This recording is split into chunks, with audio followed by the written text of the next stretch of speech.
for the voice in your head. That's classic. 10,000. What is? Hello, Internet. As you can tell, we're already in good spirits today. We've all had our breakfast and kind of going from there. How is everyone doing? Good. Doing very well this morning. Cheers. Awesome. Chocolate. That's all I'm going to say. It's all good. Cheers.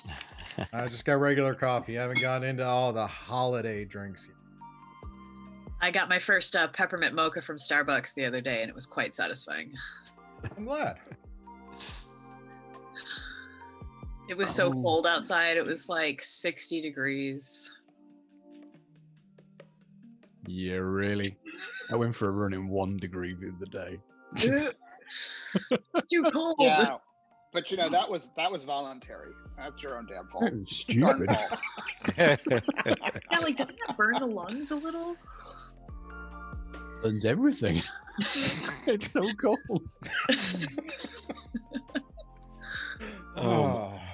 Yeah, well, we took the last week off for Thanksgiving, and now we're back to go for the next 3 weeks before we take another break for Christmas or end of the year kind of deal. So that should be fun.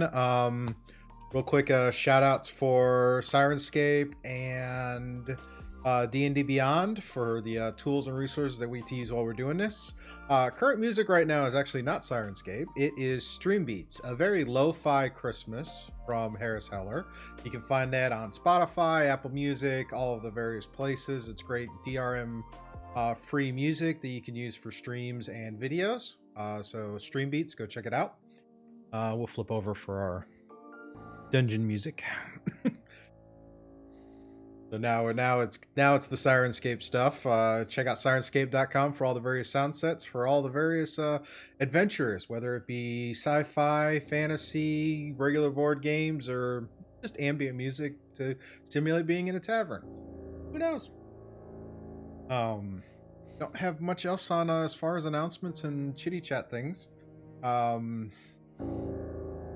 do have a few rewards gotta talk about claiming before we get into our recap and beyond. Had 3 gifts from the Tricksters. 2 of them we've rolled up already, and we'll roll up the 3rd one. But first it was a gift for Anari, who picked up a drift globe.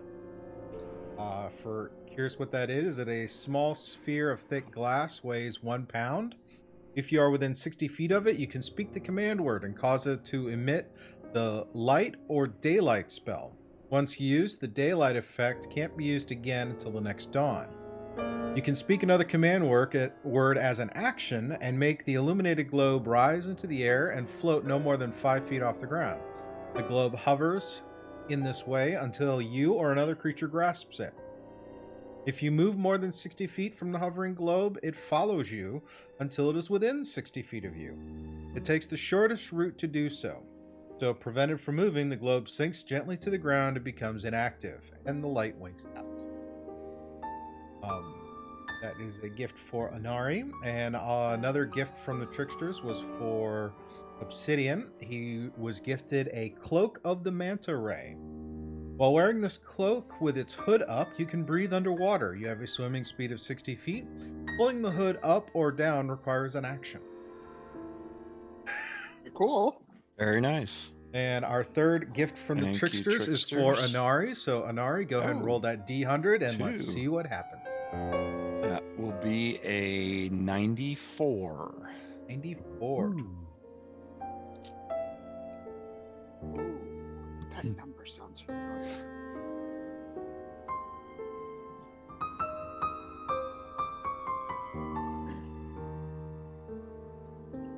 Alrighty, that is a travel alchemical kit from the Acquisitions Incorporated. Basically, everything you need to think the same thing as like a normal alchemist kit, only this has been condensed into a travel size. Portable. I am going to give that to Wilhelmina because I think she is the alchemist in our group, if I'm not mistaken. Let me That's not a bad idea. I don't have proficiency with it. I figured the clerk had a better chance than me. Go ahead and keep it anyway, just in case you pick up that skill at some point. Okay. Works. Thank you. Of course. Alrighty, how is the chat doing? Quick reminder that you too can affect what happens in the game. We have a list of options, whether there be channel points. We have a list of options for bits, or if you want to tip directly to the stream, use clicking on the little support button on Twitch in the doobly-doos below. You can check all that out and see what fun prizes and things to affect the party. I know we've had somebody who's very prominent with wild magic, but there's many other options to go in there. Many other options. Indeed. Many other options. Oh dear. Alrighty.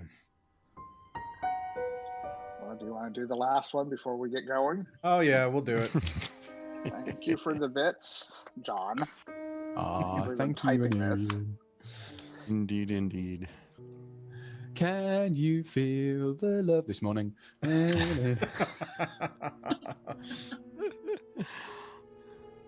All right, another one. Shrag, go ahead and roll that D100 and let's see what the fates have given you. Ooh, an 82. 82. Alrighty. Tall. What could this possibly be?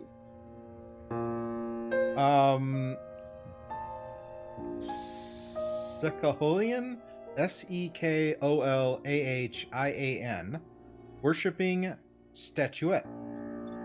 Skillfully carved from sandstone, this 1 foot tall statuette depicts a shark twisting through the water with its mouth open. If any tiny sea-dwelling animal is within 1 inch of the silhouette's mouth, the shark flashes to life and deals 1 piercing damage to it. A shark can deal damage in this way no more than once per hour.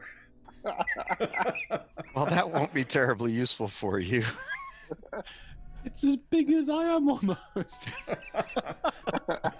No, the statue's a foot tall. You're a few feet tall, right? Well, Here, I'm 10 inches taller now.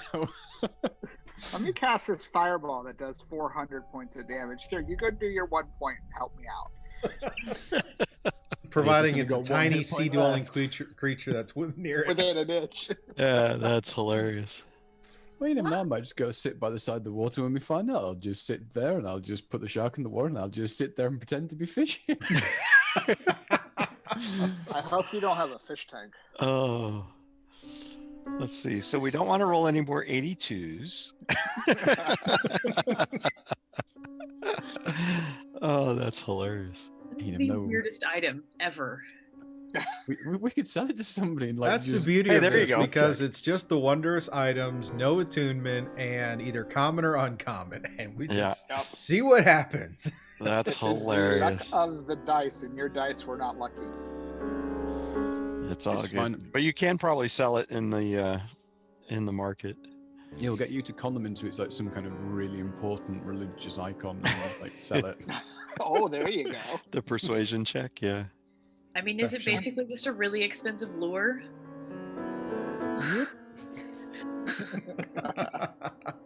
Thank you for the sub, Dag. Yes. Oh, alrighty. So I think we got our our shenanigans out of the way for the morning. So far, yeah. Alrighty, so are they shenanigans or are they shraznagins? Shenanigans. God. 6 1, half dozen of another, I guess. We're so sorry, guys. No matter how you look at it, it's face palmage. Ow. Sid has had chocolate today, so you're gonna have to be patient. Wasn't that his excuse yesterday? It was. Yeah. Because he had chocolate yesterday too. Okay. We're gonna have to talk to the missus and put you on restrictions. No. Give a goblin chocolate. See what's the worst that could happen. Is that like give a mouse a cookie? Give a goblin chocolates? Yes. What were those creatures you couldn't feed after midnight? Oh, the gremlins. Yeah. Yeah, that's the one, Mogwais. Close Mogwais. There you go. turned into Mogwais. gremlins. That's right. How does that work, Mogwais though? 'Cause turned into gremlins. as we were saying before, surely it's after 10 o'clock somewhere for drinking, but surely that means it's always after midnight somewhere for feeding them as well. Maybe? Just don't feed the goblins. Ever. Ever. I kind of miss this. This is great. Alrighty, so we left off with the party having arrived in the dwarven city of Gwendolyn and rescue after encountering some of the encountering the welcoming party of Duergar. They freed a group of deep gnomes, Sniblivin. Sniblivin? Deep gnomes. Deep gnomes. I'll figure out the enunciation later at some point. Rescuing them and having a near encounter with some mind flayers and their troll thralls, I guess is the right word. The party decided it was with the under the guidance of the deep gnomes started traversing through the city to get to the deep gnomes kind of enclave. A couple of near encounters, but the party did manage to make it there in fairly decent time with after pausing for a rest and understandably needed after previous encounters. And now they're in the enclave of the deep gnomes. The ones they had rescued actually put forth a good faith word on them, and the leader of the enclave has asked that the party assist in providing kind of a guard detail or guard duty to help them in a current task. North of their enclave, they've had a number of their group killed and gone missing. And they've been a number of warriors and a number of their diggers have all gone missing or been killed. The most accurate information you received thus far is a pair that happened to survive by only catching sight of a floating many-eyed creature and running away, but all other expeditions or groups that had gone into this series of caves have not been seen.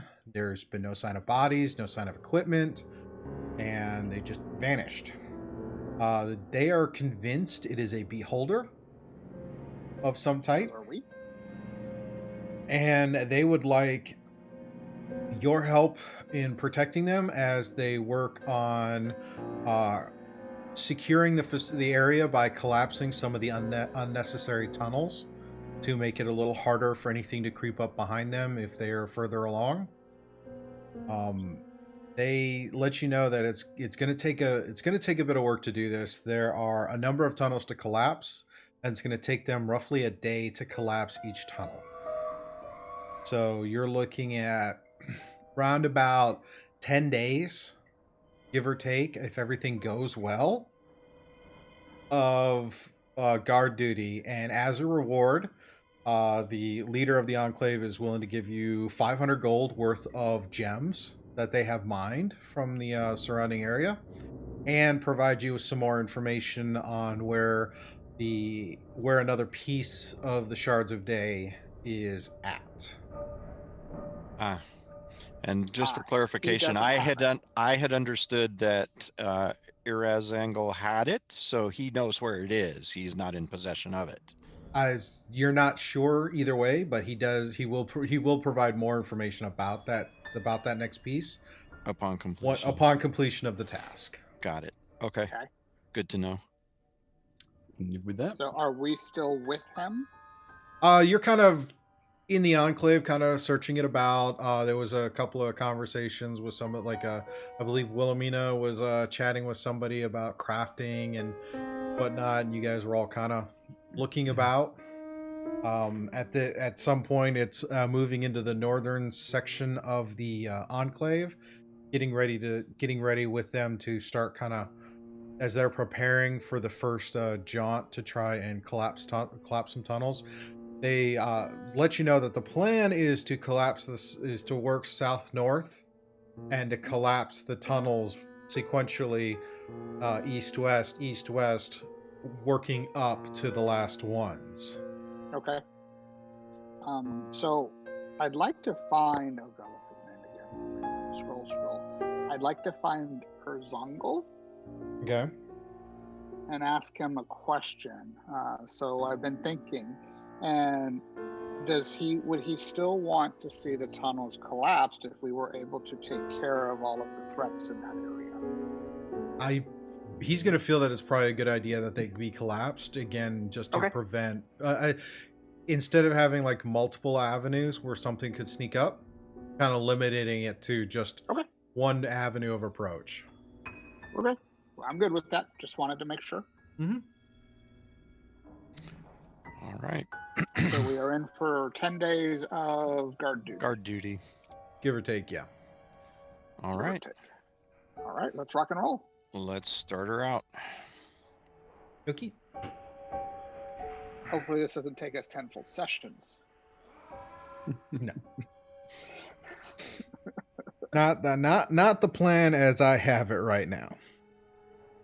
Have we asked anybody here yet if they want to buy some of the sword spider legs or the weapons and stuff that we found down here to somewhat lighten our load? No, not directly. I think it was kind of implied that as you work on your rep, you'd probably get better pricing. But if you want to try and sell something now, you could. Well, then can we ask if they mind if we leave a pile of spider legs somewhere? Yeah, they set you up with some lodgings because you're going to be in for the long haul. And I was going to say about that while we're discussing with the Deep Gnome Chief Obsidian's idea about maybe not collapsing everything. Could we also talk to him? I know they've established now a place for us, but could we talk to him about the possibility of perhaps using that as a permanent stop here, and we could maybe set up one of our teleportation circles there or something along those lines as well? That conversation again is leading into complete the job, build up your rep, and that is probably going to be something that you after the job. Okay, very good. That works. At least he's going to consider it. Yep. Before we take off, I'm going through my bag, just like trying to remember everything that I have in there, and I find my potion of flying that I got the other day. Okay. And I look at my broom of flying and I'm like, hey, Anarian. Yes? Do you want this? The potion? Yeah, because I noticed Certainly. that you tend to get surrounded by things a lot. That's an understatement. And this understatement way, in the Underdark, it's fitting. Yeah. So I thought maybe this would you can. That might be very useful. Thank you very much. You're welcome. Potion of flying. Yes, let's hope not. We need your smites. All right. I have added that to my inventory. Thank you very much. You're welcome. And I will take it out of mine. All right. So as far as the engineers and so forth for the gnomes, how many are coming along with us? They're going to go in groups of 10. Okay. And if anything, he's not providing any warriors because they've already lost so many. Understood. Dealing with this. Fine with that. That's what we're here for. The goal is for you guys to protect them, and if anything were to happen, they will probably retreat back until they know it's safe to come back forward, and that is going to add time to this. Okay. Of course. Now, when it's safe, can we come get them once the threat has been neutralized? Or Well, they're are going to they just keep gonna working then- forward because it's going to take a full day of work, 24 Right. hours roughly, to collapse a tunnel. Yeah. But if they retreat back, It's going to we take at retrieve least a them? day for them to regroup, to come back Okay. out to continue working on collapsing a tunnel. Wow. Okay. So every time we run So- into a battle, we have a 1-day delay. basically. But that's Well, only if depending we on how don't- the battle goes. If it goes Yeah, really that's what I was gonna say. quickly, then obviously it's not going to be a deal. But if it lasts Okay. too long, then yeah, it's going to cause a retreat Okay. back. So it's All all right. about how you want to, or So- what other kind of ways you want to handle strategy. Which now is a great chance to plan out because it is the Underdark. You guys have been lucky so far, but doesn't mean your luck's going to hold out. So the idea is kill things and kill them quickly. Yes. I think probably again as we move along, we can actually probably figure out sort of maybe waypoints, so that if we do get into a fight, we tell them to drop back to the previous waypoint. Fallbacks. Yeah, fall back enough that they're out of combat, but they've not gone all the way back to the base. Yeah, good call. Good idea. Trying to see if I have any spells to help them collapse tunnels, but I don't think I have anything like shatter or anything.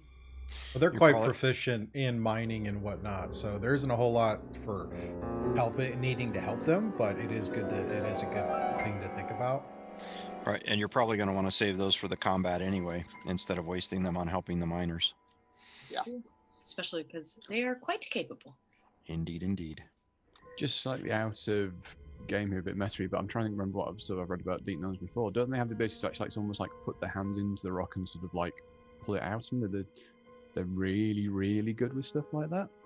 It's almost like a natural ability or something. Are you trying to get a sense of what deep gnomes are capable of? Yeah, just outside of just out of interest for the characters and the people watching stuff, just obviously just how good they are at mining. Oh, okay. So you would like to know a little bit about the deep gnomes. Okay, go ahead and roll me a nature check. Nature. So they're short. I know that for sure. I know what colour the skin is because they're stood in front of me. That's probably about it. I got an 8. That's Well, with a +4. I'm not much better because I'm at a 12. Anyone else want to test their research? Please. 13. We're really rolling well today.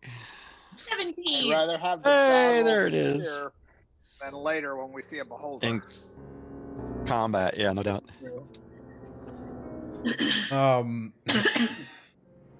Wow. Yeah, they're residents of the Underdark. You've gathered so far with the fact that your payment is 500 in gemstones, so they have an affinity for finding gemstones in the rock. They have some inherent abilities, and as you guys have kind of been in there, every so often you do see that some of them, that there are some like earth elementals that kind of wander about, and they seem to work with the gnomes on a couple of things.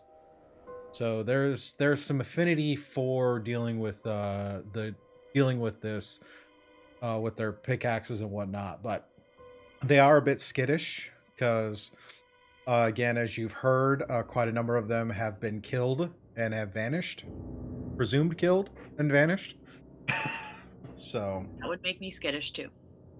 a little bit. But yeah. Alrighty. So that's Question. answer. For Daily Double, for my party, do you think that I should prepare a light spell for daylight, or should we try to keep things a little bit darker? I think what with the one we've got plus the floating orb we've got, that's probably a waste of a spell slot now at the moment. Well, this one is specifically daylight, so if there's any creatures that are hurt by daylight, it will help, which like a light spell wouldn't. I don't know what we're going to encounter down here, so. That's a fair point, but I think the orb can do daylight once a day, and can the wand do it? Because the wand Oh, can that's do right. light and sunburst, can't it? Can it do daylight in between? No, the wand doesn't do daylight. Okay. But you're right, the drift glove does that. So I will At least once a day, yeah. I will get a different spell prepared then while we travel.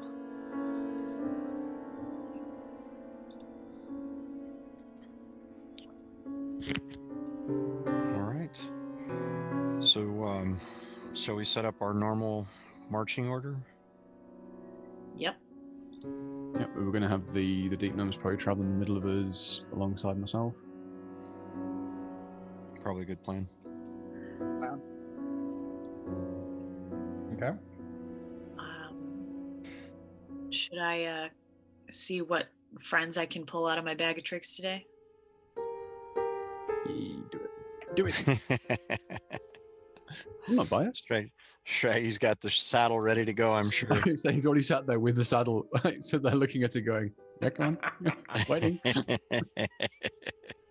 there any way to tell the difference between a 6 and a 9 on these dice? Okay, they're both 6s. 2 6s and an 8. So let's see here. Let's see what that gives us today. We got 2 giant boars. Hang on, does that mean Lenny's got a split personality? No, he's just got a twin brother that's not around as much. Manny and Lenny. There you go. There we go. Done. And we have our brown bear, Teeny. So I will Teeny's tell... riding on the brown bear. So one of the boars is for Shraggy. Thank you. And then I will tell the other boar and the bear to stay with the gnomes and protect them. So what kind? They're giant boars. Giant boars. Don't take them to parties. They're killjoys. And you say my jokes are bad. Actually, no, my jokes are bad. Yeah, that's okay. We appreciate it. Shrag's gonna get onto the saddle on the back of the boar, and you'll hear him quite happy, like chirping away to himself. Yeah, goblin cavalry back again. Yeah. Alrighty, so Shrag has the boar that he's going to be working with today. Yep. And I pulled up the stats for each if you need them. Awesome. Cool beans. Giant boar is named Manny. Manny and Lenny.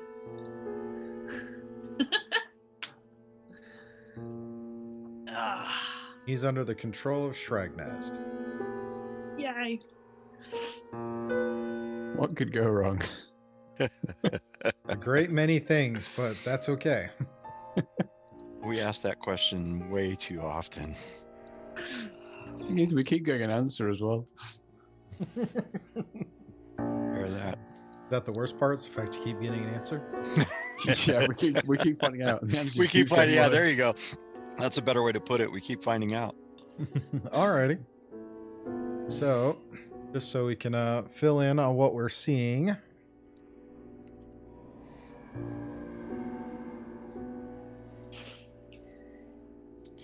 Ta-da. So right now, you guys are kind of in this area, kind of doing some staging. They've marked out. They have a rough map north, and they have areas marked where they're going to try and collapse tunnels as they progress up. Okay. So. Very good. Let us proceed then. All right. So coming up on the first tunnel on the east is where they're going to start. As they kind of sitting out there for the day, as they kind of work, we're going to kind of go around for kind of a watch cycle. So who's going to take the first watch? Obsidian. Okay. Second watch. I'll take it. Just to make things easy, why don't we just do the watches in our marching order? Would that be easier, Steve? I don't have the marching order off memorized, so It's usually Obsidian, Anarian, Will, and Shrag. I think is how we normally set it up. Is that not? You guys can correct me if I'm wrong. No, that sounds right. Okay. All right. So, first watch, go ahead, Obsidian, and kind of give me a D20. Straight Good. roll or Just, I was gonna say, do you want D20s or do you want perception checks? just a straight D20. 13. Okay. First part of your watch goes fairly quietly. Yes. Now, how long are you guys doing watch shifts? 3 hours?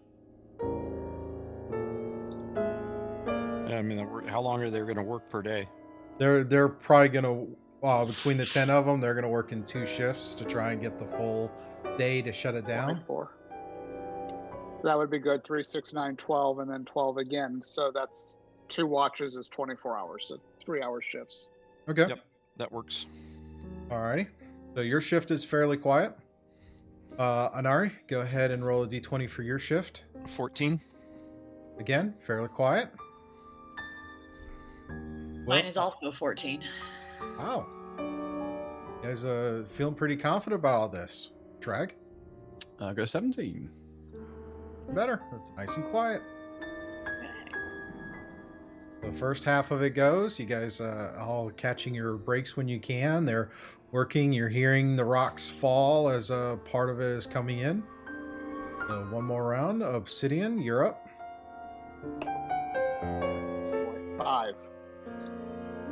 Okay. You start. Go ahead and roll a perception check. 8 plus 8, 16. Okay. You noticed some small creatures in the Underdark, kind of roaming about. Lizards, smaller spiders, kind of skittering about, but nothing too hostile in your area. You do see there are a couple of different little like side tunnels and alcoves and things kind of dart back and forth, but not too crazy. Okay. All right. And your shift kind of goes through. Anari?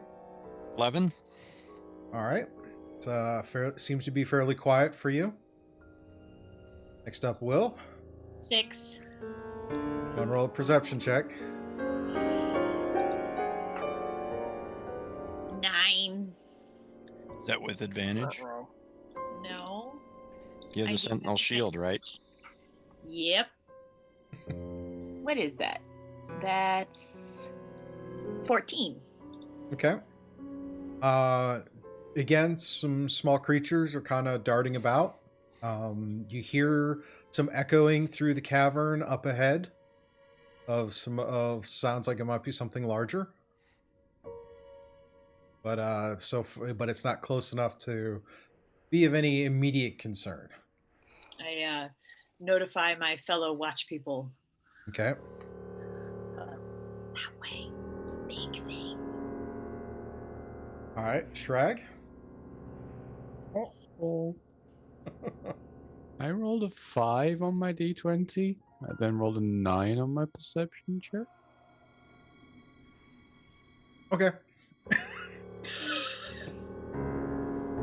How many beholders do we see? Not beholders. But considering the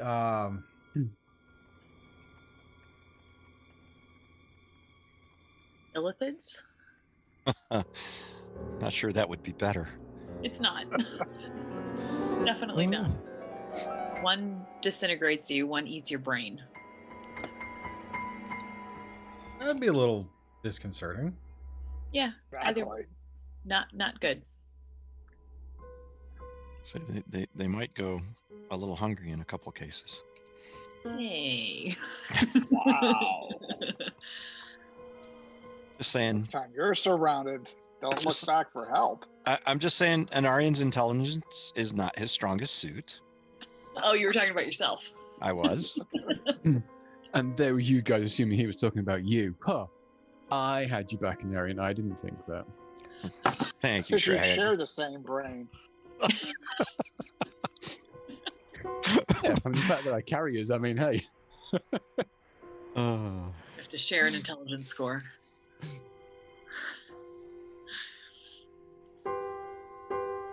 I'm scared. I know Yeah, this he's is taking an awful long the fact that time. he's taking the time worries me too. He's gone real quiet. I just went, I rolled a 5 and a 9, and then silence. Like, oh, no. It's not good. What can we do today? Oh dear. So, Uh-oh.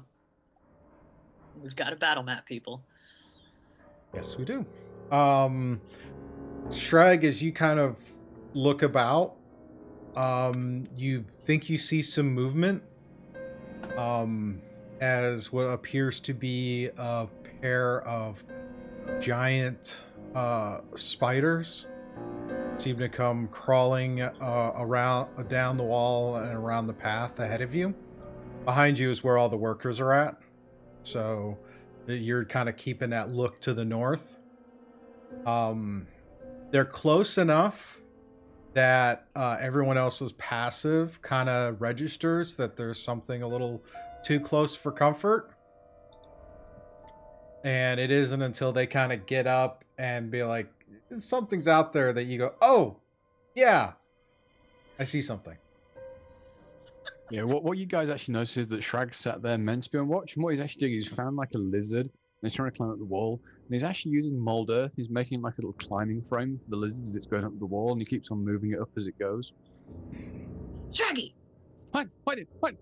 He forgets to spell, and the lizard is like something like floating in midair about 6 foot up.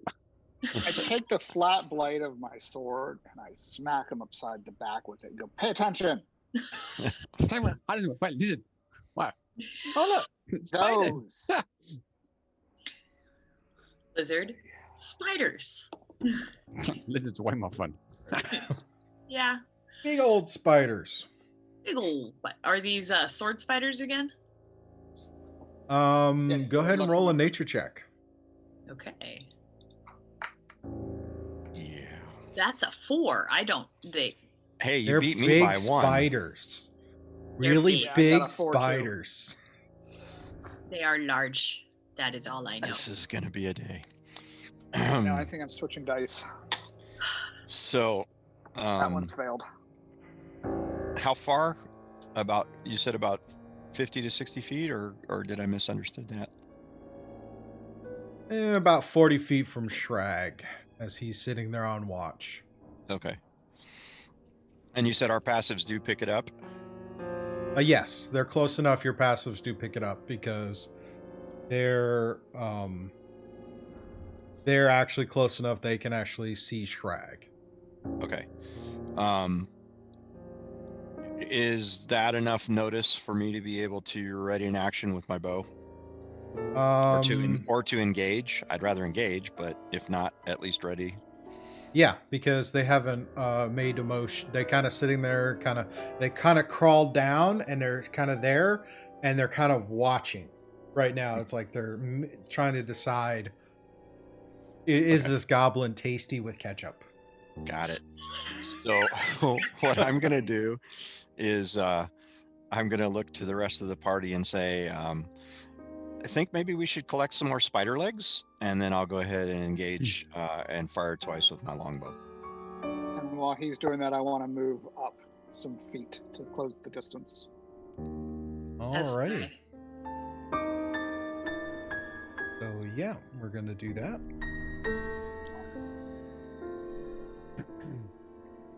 Yeah, Shrag's gonna leg it up to Lenny and jump on his back and mount up.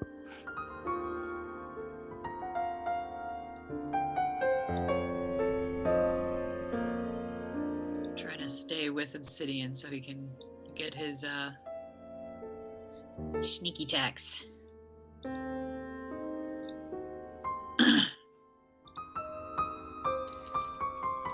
Alright.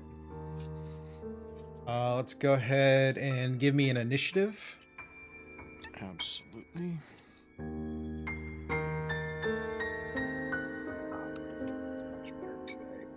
Ooh, Okay, my dice might actually roll above a 10 shortly. That was a 12. I got a blame nat Natasha. 20 on my initiative. I blame Natasha's dice. That's swap. Remind me on my break to try to reset my router because my camera is super jerky. Yeah, Beef she's jerky? toast. Beef No. jerky, what? No, just inconvenient. That doesn't sound tasty. No. And we're going to try something new, and that is the initiative tracker and roll 20. Ooh. So just click on your 0 or your number, and you can enter your own number in. Oh. 5, Obsidian got a 21. Say that again. Oh, I see. Click Oh. on your number. Well, except, hey, Scoob, There's a lot of extras in we're here. we're in there about 3 times. Yeah, does that mean we get 3 attacks per round? No. Yay! Oh, darn. Or does that mean we have to fight ourselves? You can certainly Oh, hey, try. don't start that now. Frag, Will, Anari, Obsidian.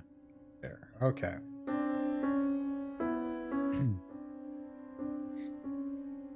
Dang, Anarian, you beat me. Not by much. Wait, didn't I already put one in? Oh, I don't see it. Frag got a 12. There Well, we what'd go. you get? Yep, 24. there it is. I rolled a natural 20.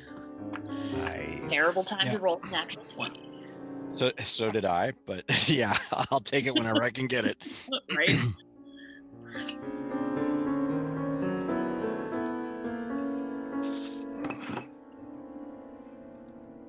Kill the things. Okay, I should probably plan what I'm doing because I'm up really soon. What am I doing? All the fun things, all the great things. Rule of cool. All the best things. Oh, thank you, TCG. Oh, Striker, for the no. wild What did he magic do? and the bits. What? Love that. No. Why? But that's somebody different doing it. That's not Yeah. allowed. And yeah, we blame Hillary for this one. Yeah, I think we're gonna have to. Thanks for Hillary, the it's all bit. your fault. Yeah, it is. Don't worry, I'm about to run a session with him next week. Payback. Yes, but he's your regular DM, so just remember, paybacks are something I can't say on the stream. You gotta They're watch out awfully for that. inconvenient, chat. They're awfully inconvenient. That's what they are. Okay, that's the Terribly PG way of putting it inconvenient. aside. Oh my. Alrighty. Remember What's the who rest? asked? Wild magic as requested. Oh boy. Oh, I was gonna say, who requested it? I don't remember any of the party requesting wild magic today. Oh no, it's fine. It's the person who got the higher initiative that's gonna have to cast a spell before anybody else. It's fine. That's right. Since she's responsible, it's Only fair, right? Alrighty. Okay, so we have the first two. Anari, you're up first. All right. My bow attack was a 19 and a 26 to hit. All right, which one were you attacking? The one on the left or the one on the right? I will take the one that the other two are not approaching. So that would be the left as you're looking at the screen. So this one. Correct. All right, and both of those hits. What was that again? It's going to be 20 points of damage total. All right, and the two hits were above 13, right? Yeah, 19 and 26. All right, total damage 20 points. Correct. And then I am going to move. I think that's within. No, not quite. I'm going to move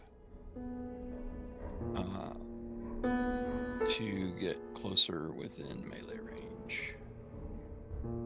Just move over slightly. Which way? Left or right? Left of the screen, left of the spider. Right of the screen, left of the spider? No, that's spot on. That's the right column. That's All right. the badger. You got it. There you go. So there we are. And that'll All be right. my turn. Will, you're up. Okay. I am going to, let's see here. So we're approaching this one here. Okay. I'm a little confused as to where the grid is. Are they the larger squares or the smaller squares? Each of those individual squares in there is the grid. Okay. So I'm in his melee right and they're now. 5 feet, right? Those are Yeah. 5 feet ranges. Oh, did I move properly then, Steve? I may have miscounted. yeah, the squares on this one are 5 feet. So you might have been too. You had enough for the range. You were back here. I was right behind the boar.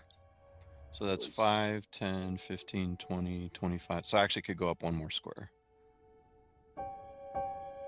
Okay, I'm just going to smash him with my quarterstaff. Okay. Smash him, Will. That's a 16 to hit. 16 will hit. Roll damage. Okay. And I'm hitting him two-handed. Okay. Going to be a D8. That's terrible. That is 4 damage. But I can also add an extra D8, I believe, of radiant damage. Okay. So that is an extra 8. An extra 8 points. So Yeah. Oh, magic. And then Yep. can I make Okay. an attack with my bonus action? do you have the option to? It says actions in combat 2 weapon fighting, but I don't have 2 weapons. Then you couldn't do the extra. You couldn't do the second attack. Specifies you have to have 2 light weapons in one in each hand. Attack and then come around the attack. You said you went double-handed. Yep. In and you cast a smite. What did you cast on that? It's just a feature. It's just a cleric feature. It's called Blessed Strikes. When a creature takes damage from one of your cantrips or weapon attacks, you can also deal 1d8 radiant damage. Good to go. Once per turn. That works. All right. Well, then that's my action. I'm just engaging it so that Obsidian can get sneaky attack next time. Alrighty, which brings us to Obsidian. I'm going to close the distance. Yeah. And even though I'm the one that's going to get hit with it, I will be casting Green Flame Blade. Alrighty. So I'm assuming you want to do 100. Let's roll. Go and roll up for your damage on Green Flame Blade while I get the Wild Magic table up. So the attack was a 22 to hit. Which will hit. Okay, and then it was 11 damage, plus 6 is 17, plus sneak is another 13, so 30 points of damage on the first attack. That kills it. Excellent. Very nice. Very nice. All right, now go ahead and roll your D100 for the Wild Magic reaction. 53. 53. You are immune from being intoxicated for the next. Oh my. Is this a condition I can add? I don't think so. I think it's a temporary state. It is, but so are all conditions, really. Ah, good point. Good point. 16 days. Oh, wow. 16 days. Wow. I got to figure out a way to add that in my conditions.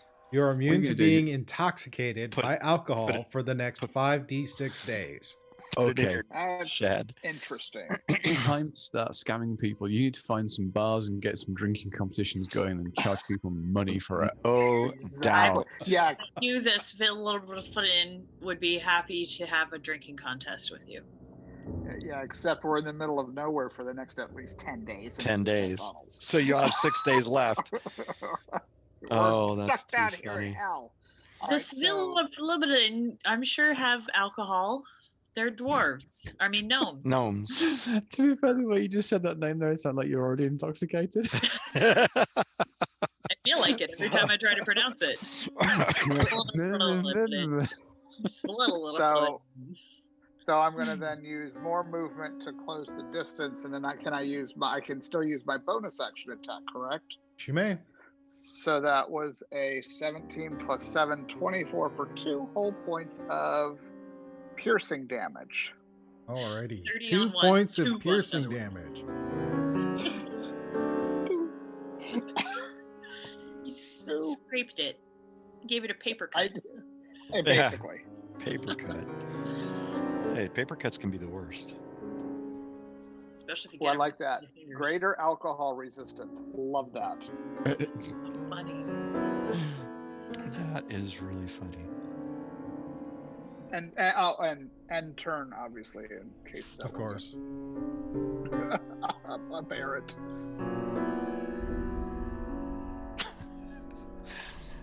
Oh. That is hilarious on so many levels. This is why wild magic is so entertaining. I It just know is. one of these days it's gonna end up being fireball and it's gonna suck. That's what always worries me. Yep. It's all is that fun day to you get the laugh, fireball one? but when the party gets taken out by the fireball, not going to be so funny. Yep. To be fair, it will be really. Yeah, to the It's really pyromaniac in funny. the group. Exactly. The one that's always sitting way the hell back there that doesn't get affected by it. Hey, I'm probably the one who's going to set it off. Yeah, good point. That's fair. That is fair. At least we all have decent dexterity, so we have a chance of evading it. Or yeah, at least Now wait a minute. If I don't know the minimizing the fireball spell, can I actually cast it on myself if I don't know the fireball spell? Yes, it's called Yeah, wild 'cause magic. it's for a not reason. magic. I That's why it's tried. wild Come on, magic. buddy, I tried. Well, I mean, if you think about it, it'd be hilarious. I light up my sword with a green flame blade. It lights up, and then it gets brighter and, And brighter and brighter. and you're like, oops. And then it explodes. Oh boy. That would be awesome. All Well, right, good turn. great turn. Alrighty, so Only see 2 of these things right now? Shut up. What's Shraggy doing? You're going to love this. You're going to love this. Goblin cavalry. Yeah, exactly. Da-da-da-da-da-da-da-da. So, I'm going to come charging down the board out here. So- hold on, it's not your Oh. turn. Back up. Uh-oh. I was looking at the initiative order. I thought he was next. Sorry. Me too.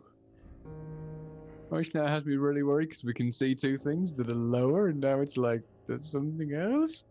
Yep, and What appearing the- out of thin air, another one, because these happen to be creatures that can shift.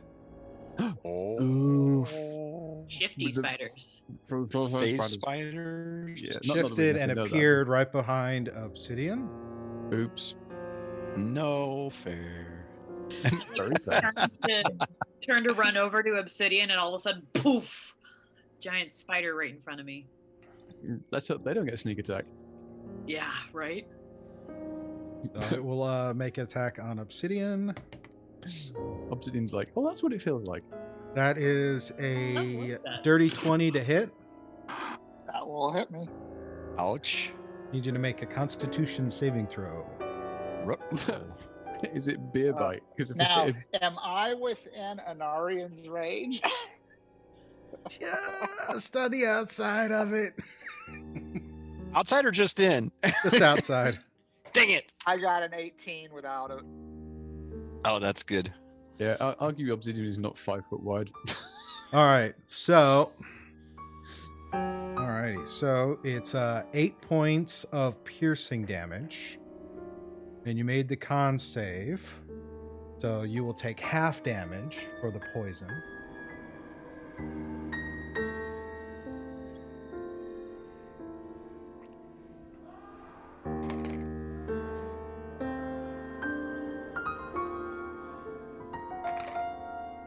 Still rolling, guys. Yeah. Still rolling. Uh-oh. Yeah, I noticed that too. That will Hopefully be it'll be force. 7 points of poison damage. Is Sure. that the halved or is that the That's full? halved. Okay. Poison for, let's see. Half as much damage on the successful. Okay. All right. Am I poisoned then or not? No. Okay, good. That's disadvantage on attack rolls and ability checks. No, it's not gonna affect unless I drop you to 0. Okay. Well, that's good to know. That's great to know. Alrighty, so that brings us to Shragnaz. Okay. In which case then, new Dun-dun-dun-dun-dun-dun-dun-dun. target. Target. So he can move 40 foot. Okay, so he can move 40, but do at least 20. Okay, that's fine. So 5, 10, 15. So we're going to like ride around, like sort of loop around there, and then we're going to come charging back down. So we're going to move back up again a bit, and then we're going to come charge 5, 10, 15, straight down into the new spider. Alrighty. So first up, we're going to have. I'd rather riding Manny rather than Lenny, so he's going to attack. And that is going to be a +5. Get him. That's a dirty 20 to hit. That will hit. Roll damage. Okay, so this does 2d6 + 3. Ouch. So that's 14 points of tusk damage. So that's Alright. slashing. And because we did the 20-foot straight move, that's an additional 2d6 of damage Okay. for an additional 9 points of damage. And you need to make a DC 13 strength saving throw or be knocked prone, please.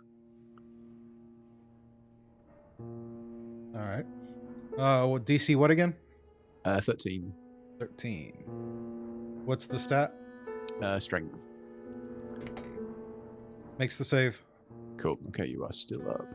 And then Shraglagal is going to do a green flame blade. Alrighty. So let's do the. Quick double check. Oh, there isn't a waiting. Oops. There is an inspiration for Inari. Nice. Oh, thank you. Thank you. So inspired. Okay, that's a 22 to hit. That will hit. Roll damage. So that is 13 points of magical piercing damage. That will kill it. Okay. New target. So is he the one within? No, the one's outside of 5 foot. That's fine. Does that complete your turn? It does. It does. Thank you. Alrighty. Next up. Yeah, bouncing the fire damage across to Obsidian might be a bit cruel. Another spider appears behind Will. Ah! And will attack her. That is a 16 to hit. That's a miss. Alrighty. Managed to dodge out of the way on that one. These things have a little punch to them.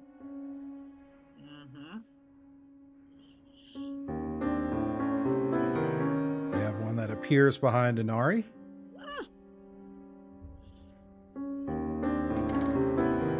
There's a 16 to hit. That is going to miss. Righty. Thank goodness for high ACs. In this case, yes.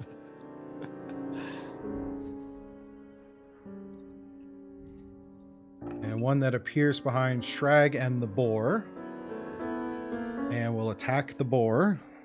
Okay, that attack will be at disadvantage due to the saddle. It'll be disadvantaged because... The saddle. So while on this saddle on a mount, you can't be dismounted against your will if you're conscious, and attack rolls against the mount have disadvantage. Alrighty. Well, that saved you, because that is a 6 to hit, as opposed to the 22. Ooh. Thank you, Thank you, Saddle of the Trickster, for the Cavalier. saddle. Yeah, exactly. All right. I will be fair and point out the fact that it's not a disadvantage against me, just the mount. That is fair. Alrighty. This one is going to attack Obsidian.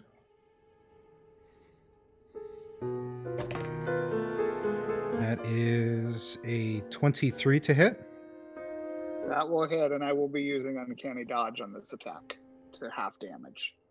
All right. That is 4 points of piercing damage. Halved or full? That's full. Is that the halved? Okay, so 2. And I need you to make the con saving throw. 13 plus 4, 17. Nice. Alrighty.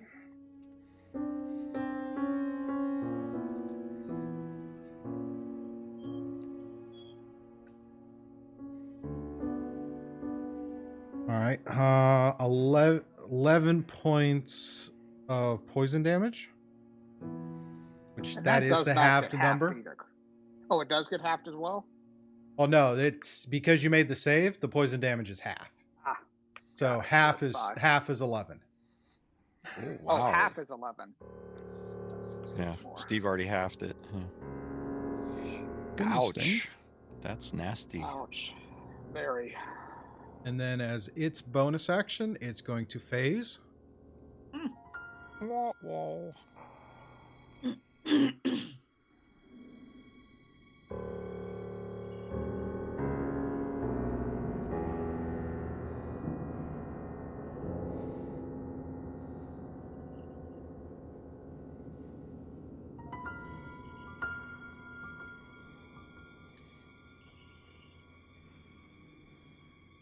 All right, brings up to Anari. All right. So I am going to attack the spider that just phased in behind me. And that will be a 17 to hit and a 16 to hit.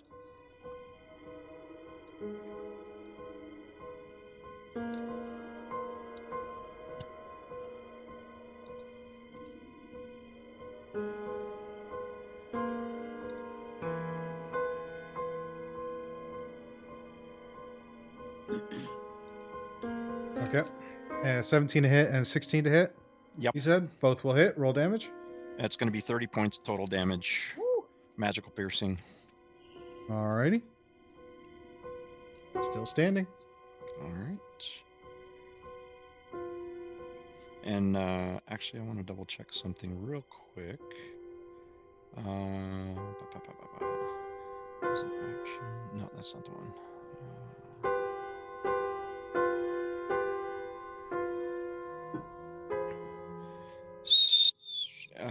I'll do it next round. Okay. That will be my turn. Alrighty. Next up is Will. All right, so this guy's within touch range for me, right? Yes. Okay. I'm going to reach out my hand, and a black necrotic energy comes out of my hands, and I cast Inflict Wounds on it. Ooh. And that is a million to hit. Is there a save against that? 25. No, it's an attack roll. Okay. That's 25 to hit. That will hit. Roll damage. And that is 16 necrotic damage. Ouch. Alrighty. Starting. Okay. That's let's see here. Then nope, I can't do anything else. Oh wait, can I? Nope. It's oh wait, no, I can. I'm going to use my necklace to cast Cure Wounds on Anarian. Don't need it yet. Save it. Obsidian. Sorry. He took a lot of damage. Cure Wounds on Obsidian. Okay. Yep. Ooh, Thank you. nice. You get 19 healing. Ooh. Wow. Well played. That helps. Wow. I'm still down a little, but that helped a lot. Thank you. Yeah. It was a 6 and an 8 plus 5. Good call. Good call. Okay. Next up is Obsidian. Well. Let's see. Which of the two looks worse for wear, Shrags or Wills? I'm not worried about Inari over there because I know how much damage he can Wills, deal. we got this. Thank you. We got this. Manny and I have got this. It's fine. Looking at the one that's behind Shrag and the boar, that one looks fairly spry. The one that's with Will has had these kind of darker, because your dark vision's kind of a grayscale. You saw these kind of like gray, darker tendrils kind of wash over the spider, and it got a lot more sluggish. So it's in worse shape. Okay. So I'm going to move then 15 feet up. Okay. And I'm going to attack the one here. Okay. And so it was a 26 to hit. That will hit. And it's 10, 27, 33 points of magical piercing on the first hit. That kills it. Gosh. Well, and I may as well then move 10 feet this way and hit him with 11 plus 7 is 18 for 3 more. All right. And that's kills just that regular piercing. Okay. Oh. Nice. Stab. Stab. All right.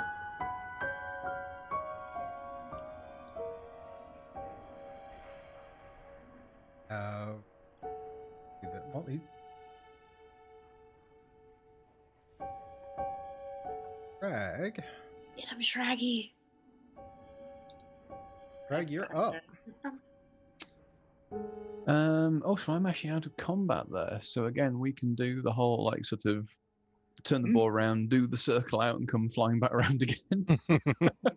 So we've got 40 foot movement, so we can move out a bit, circle around, and then come crashing back in again with 20 foot towards the spider. Okay. So that's a +5 to hit for the bar. He's going to be an 18 plus 5, so 23 to hit. That will hit. Roll damage.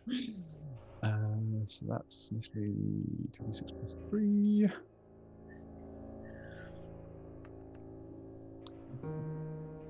So that's 11 points of initial damage.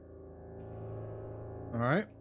Plus another 8 points of charging damage. That kills it. And then... But prone. But it's gone. Okay. Yes, it falls prone because it's dead. With its legs kicking in the air. So I'd like to look around and see if I can see where the one that phased, to see if I can see where it is, above, around, below, around, above. Or below. Or below.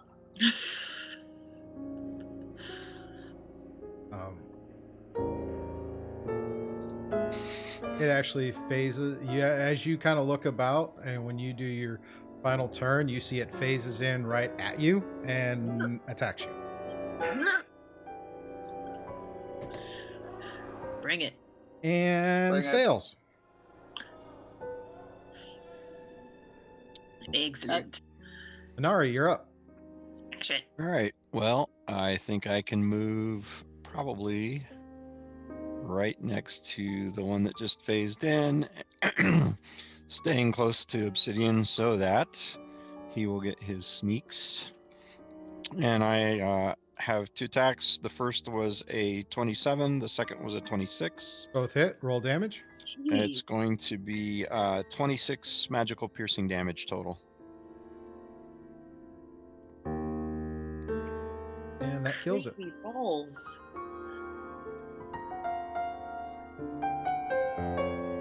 Alrighty. That ends combat. That was efficient. Then the mummy spider comes out. Yeah, you're thinking Mandalorian there for a moment with those little crazy ice spiders. Those things were so gross. Ugh. So we'd like to take a look at these, and what are they, and is there anything we could salvage off of them? That especially always keeping in mind of Tinkerbell, and anything that she may find valuable.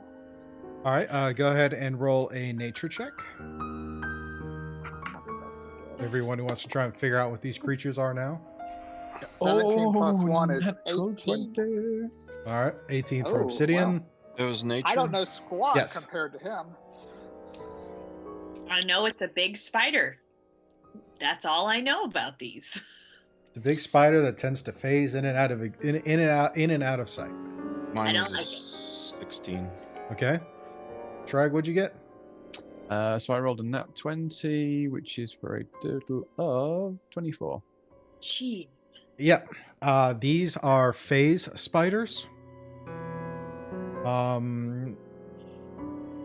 They possess an ability to phase in and out of the ethereal plane and seem to appear out of nowhere and quickly vanishing after attacking. Movement moves through the ethereal plane before reappearing on the material plane. There isn't other than that, their biology is pretty much the same as like a giant spider. So spider venom and whatnot is probably your biggest thing to try and salvage. And say not even was 2 rounds of combat for this. So, and with the shortly after this, it's been about enough. How long do those animals last? They last about what, 8 hours, give or take? They last until the next sunrise. Alrighty. So they're still there, and you've managed to take care of them quickly enough that it did not interrupt the workers. So they finish collapsing the first tunnel and position themselves to start working on the second tunnel. Good job, everybody. And since we were doing 3-hour watches and there were 8 of them, that's been 24 hours. I'm assuming by then it's the next morning and we need to roll new Yes. helpers.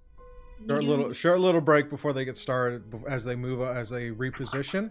But yeah, your creatures do fade shortly after this combat. All right. I pull out 3 little fuzzy spheres, and another boar comes out, another bear comes out, and a giant goat. Or a bear and a giant goat. Uh-huh. So And then- now that a question is, which one is Shrag going to choose to ride? I was assuming boar. Yeah. So Manny Yeah. phases away and Manny comes back. Yeah. Annie or Lenny? Oh. We don't really know. They look very similar.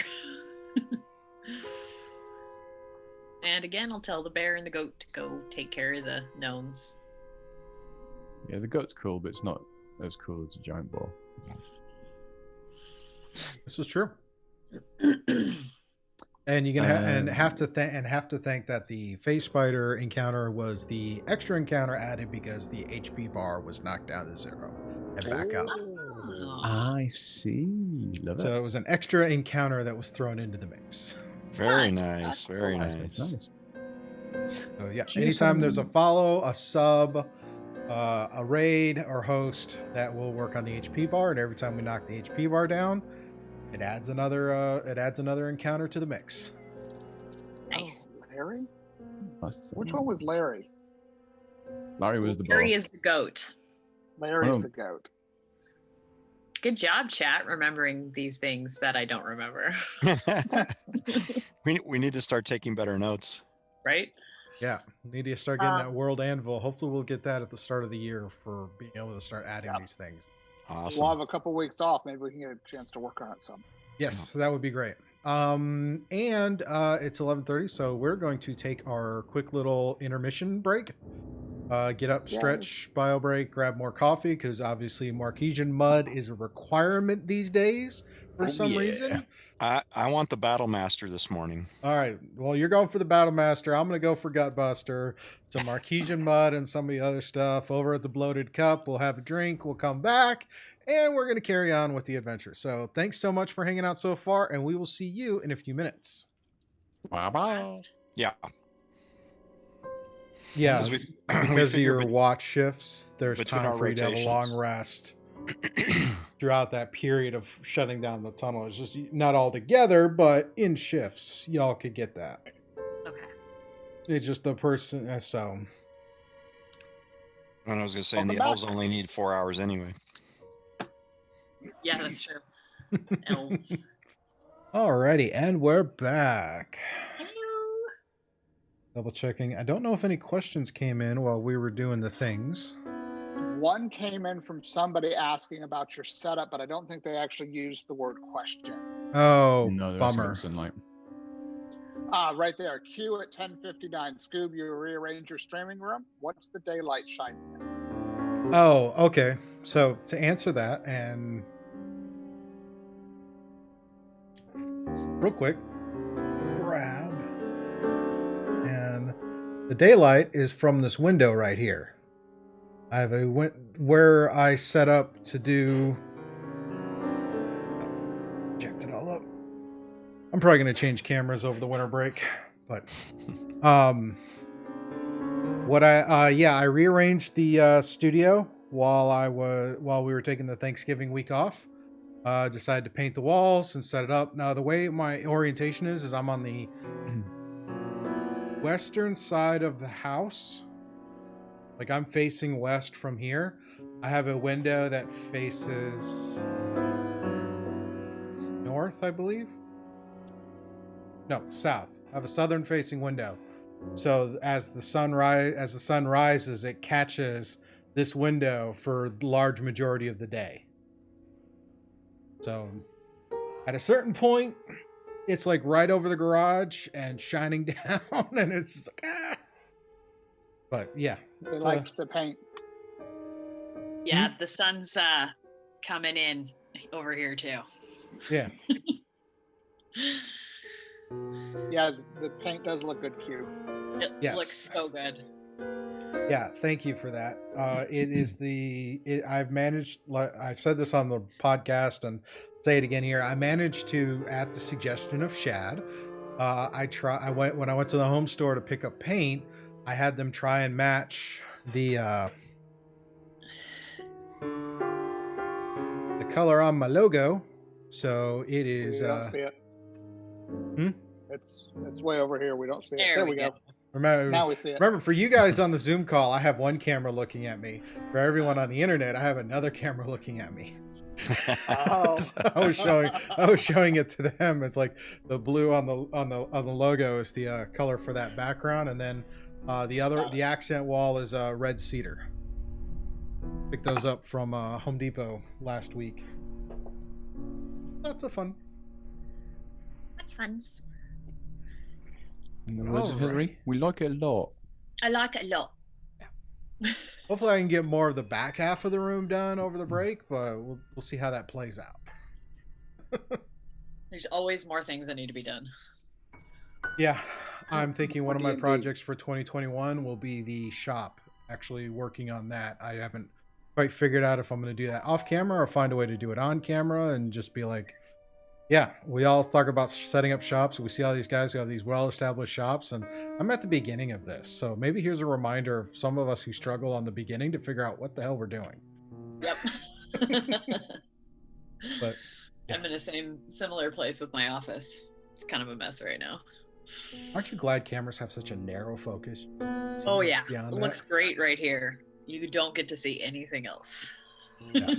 I ordered a new phone, so I might be using my old phone as my primary camera next year. See how that changes things. Nice. But alrighty.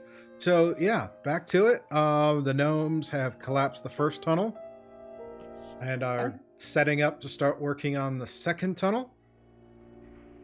And while they're working on that, What do you guys? How do you guys want to handle this one?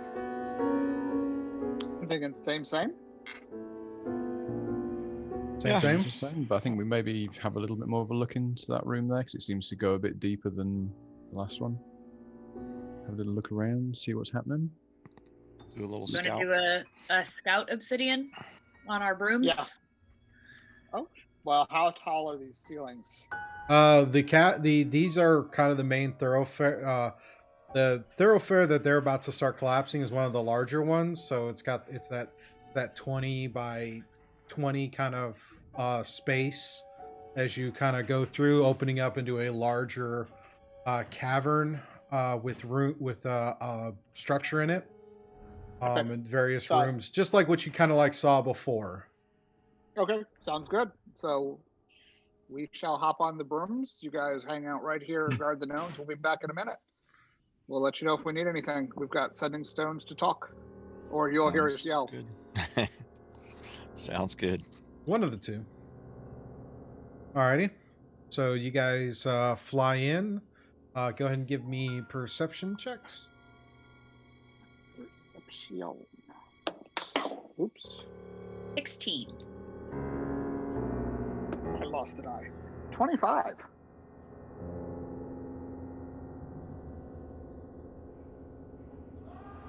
And my camera's skipping. Oh no. All right. How rude. So you guys fly in, and as you fly in, you see it looks like it appears to be a kind of a single floor structure with the kind of the cavern coming up. As you can't really see inside the building as the rock wall kind of comes down, so it's a very small, kind of wider, naturally occurring cavern. But you see kind of this big, large, spread out single floor structure with the various rooms, kind of like what you've seen before as you kind of glanced in and looked about as you were coming to the Deep Gnome Enclave. Okay. No sign of activity? It's quiet. Nothing you can see there's a little bits back and forth as you see in your vision, because you've got the goggles of night. Obsidian has night vision. You have about 60 feet. So as you see from what's within your sight, maybe a skittering lizard or two, spider creature, small creatures, nothing really big that you can see. Possibly maybe something that might kind of right outside the shadow, right outside, but as you get close, it doesn't seem to be there. So since you've already had experience with phase spiders, it's like it's possible there might be more of those lurking around. Okay. So we're gonna fly back out. Do we see the other areas leading out of this area? You do. You kind of tunnels? You kind of get an eye. As you kind of run the perimeter of it, you see a couple other tunnels that jut out. It seems to be like it's kind of a donut, so to speak, in the way this is built. This huge kind of cylindrical structure in the center that comes all the way down, and it looks like they carved into it to make the rooms. But you can kind of loop around. It takes you a little bit of time to loop all the way around. Not a terrible amount, but just looping around to see. But you see that there are 3 other exits out of this cavern. Okay. Well, I will spend my watch floating around on the broom. Get us a little bit of head notice if we need it. All right. Well, while you guys are doing this, Inari's on watch. So, Inari, go ahead and roll your d20. Just while he's rolling that one, Obsidian, did you say you were going to come back and explain to us what you'd seen? Yeah, absolutely. Cool. Shrag's going to pull over one of the miners, maybe one of the engineer kind of guys, and he's going to float an idea past them of, based on where we've come to and the tunnels they're talking of closing off, do like a little sketch in his book of kind of sort of the layout that's being described by Obsidian. He's actually going to suggest that the far 2 tunnels if they actually collapse the middle one, the next one on the east that we're going to collapse anyway, if they collapse the 2 outer tunnels of this area, could they not look to actually expand the Deep Gnomes Enclave? Okay. Interesting idea. So effectively I'm trying to think if I can actually draw some shapes on here. So if we actually you're talking about collapsing. Hang on. So we're going to collapse Yeah. that one anyway, and So that you're one. on the map. Okay. So we've got that one. We're going to get that one. We're going to get that one and that one and that one. So they've got obviously their long path through. But if they take that one out and that one out, and don't do this one, they could actually add in a whole new secure area into actually the zone of the Deep Gnomes Enclave. Cool. All right. So instead of collapsing this next one, you're suggesting that they collapse the 3 northern ones. Yep, because one of those is one of them they're going to do anyway. We swap it out to the 2 alternative ones and still probably do that top one as well on like that kind of arching. So this one up here, do the arching one. Still do that one. Take Okay. that one out and that one out. Take that one out as well, just because obviously that path through is obviously like a main sort of drive through for them. Keep this one down here open, and then you're down to the enclave down here. Okay. Yeah, because the enclave is literally still right here, correct? Yeah. Yeah, that's you gonna guys gain aren't them a whole- you guys aren't very far from it.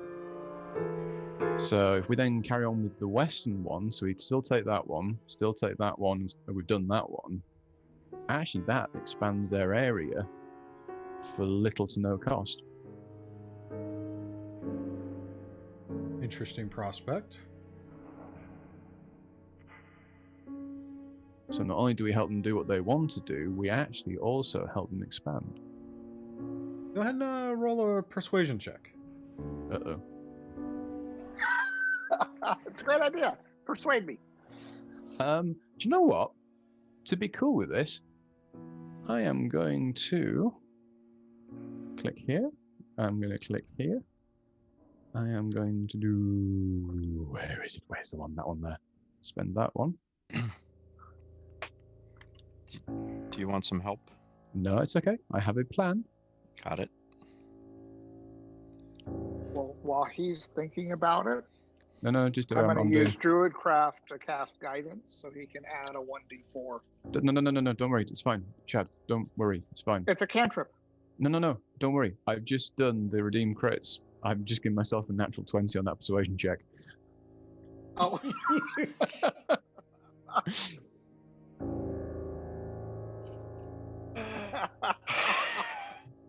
They love this idea. Scoob. You broke the DM. No, I was sitting there and it's like I'm curious. It's like, what's he pulling out of his bag of tricks? And then I see the notification in the chat, and I'm like,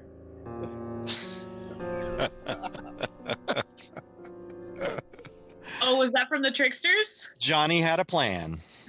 he redeemed Johnny. enough channel points to give himself natural 20 for the persuasion. Oh my gosh. Because there's I never said you guys could not redeem channel points for your own stream. For ourselves, yeah. So Nice. again, it's the, hey, here's this little bit of room. Now let me open that up a bit and, and just kind of use it. It's like, sorry, I'm sorry. it's fine. It's fine. Everything's fine. I'm so dead. When everything targets you in the next battle, don't question why. Exactly. It's fine. I could have made that a natural one on the dragon with a polymorph spell. It's fine. That's funny. I do apologize, but yeah, that was No, actually, that's brilliant. That's actually brilliant. You use your resources to do it. We'll call it a divine intervention for all intents and purposes. Somewhere on an alternate plane, there is a member of your back on your home. Somewhere on an alternate plane, there's somebody with your family name, no real relation. It's just someone going, I'm a smooth talker. Maybe they're running a business somewhere. I don't know. Maybe a bathhouse or something. And Yeah. technically, we're hurting ourselves because we're adding an extra day, because that's one extra tunnel that we're Yeah. collapsing now. Oh yeah, Yeah, that's so true. we are causing ourselves. That's to be two, here an extra day on yeah, guard. it is Two one extra It days. is an Taking away extra. one, but adding It's an extra to do it. Yes. Somehow in the in case back of anyone- my head, I've got Side A singing "Smooth Operator." Yeah.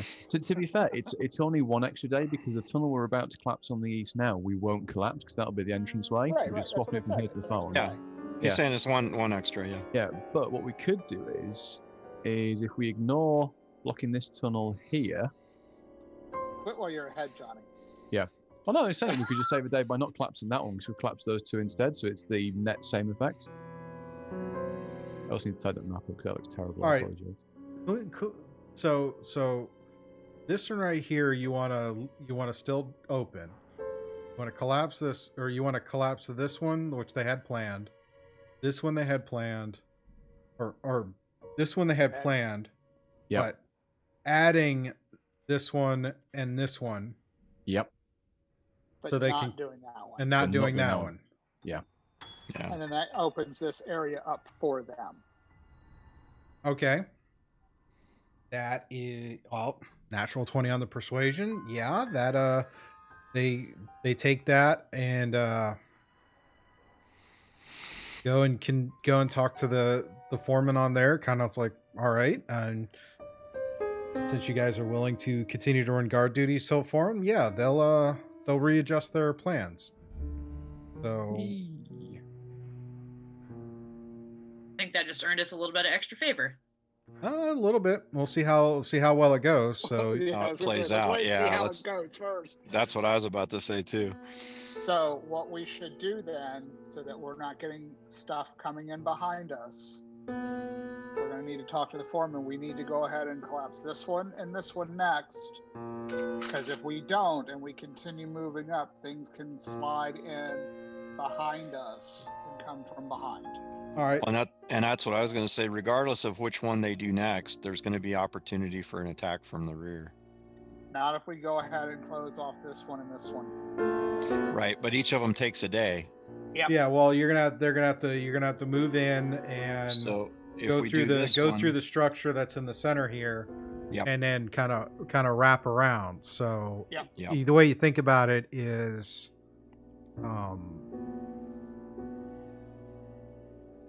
because if we do this one, then we still have we're still going to have things that can come from here, and from here. So if we do it in that order, so do 1, 2, 3, 4, and close that off, that then gives that arc there as a secure area. Then we can do that and that next door to each other as the next ones. Yeah, but I guess what I'm saying is that we've still got this one too that's going to be open because things can still come this way.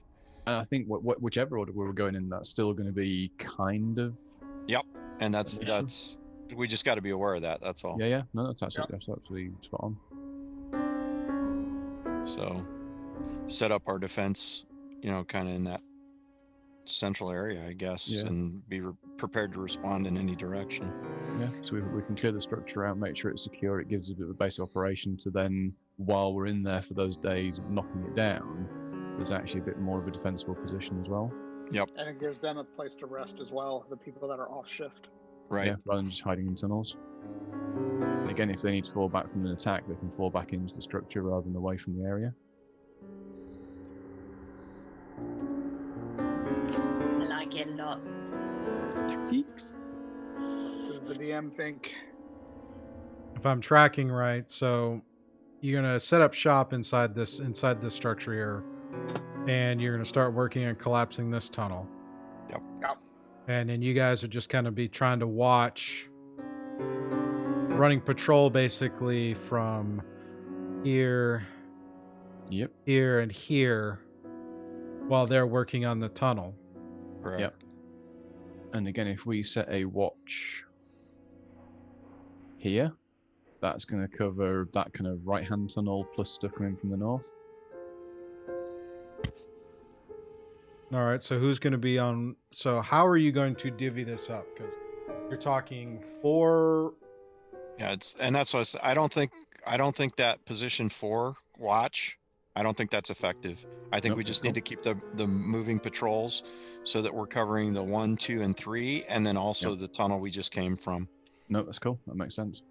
Good with that. So how are you guys going to set up watch this way? Because you're going to be roving. You're looking at spending your watch roving around back and forth. So I'm wondering if we should do 6-hour shifts and do 2 per shift. Yeah, I think that's probably a more effective means. Yep. And again, the elves are only going to need a 4-hour long rest anyway, so we can pull some extra hours on patrol. How many? Wait a minute. There's only one elf in the party. Yeah. Oh, that's right. I forgot. Obsidian. I'm used to playing with Malgath. You're right. Yeah. Oh, so you said that. I was like, wait a minute. There's only one elf in this party. That is correct, sir. I'm gonna teleport in my cousin Malgath, who can help us. He's on the Nazari coast in Darktoe at the moment. Glad you said something, because I was like, man, I must not remember this correctly. No, it's me. So first watch. Well, I'll be pulling double watches then.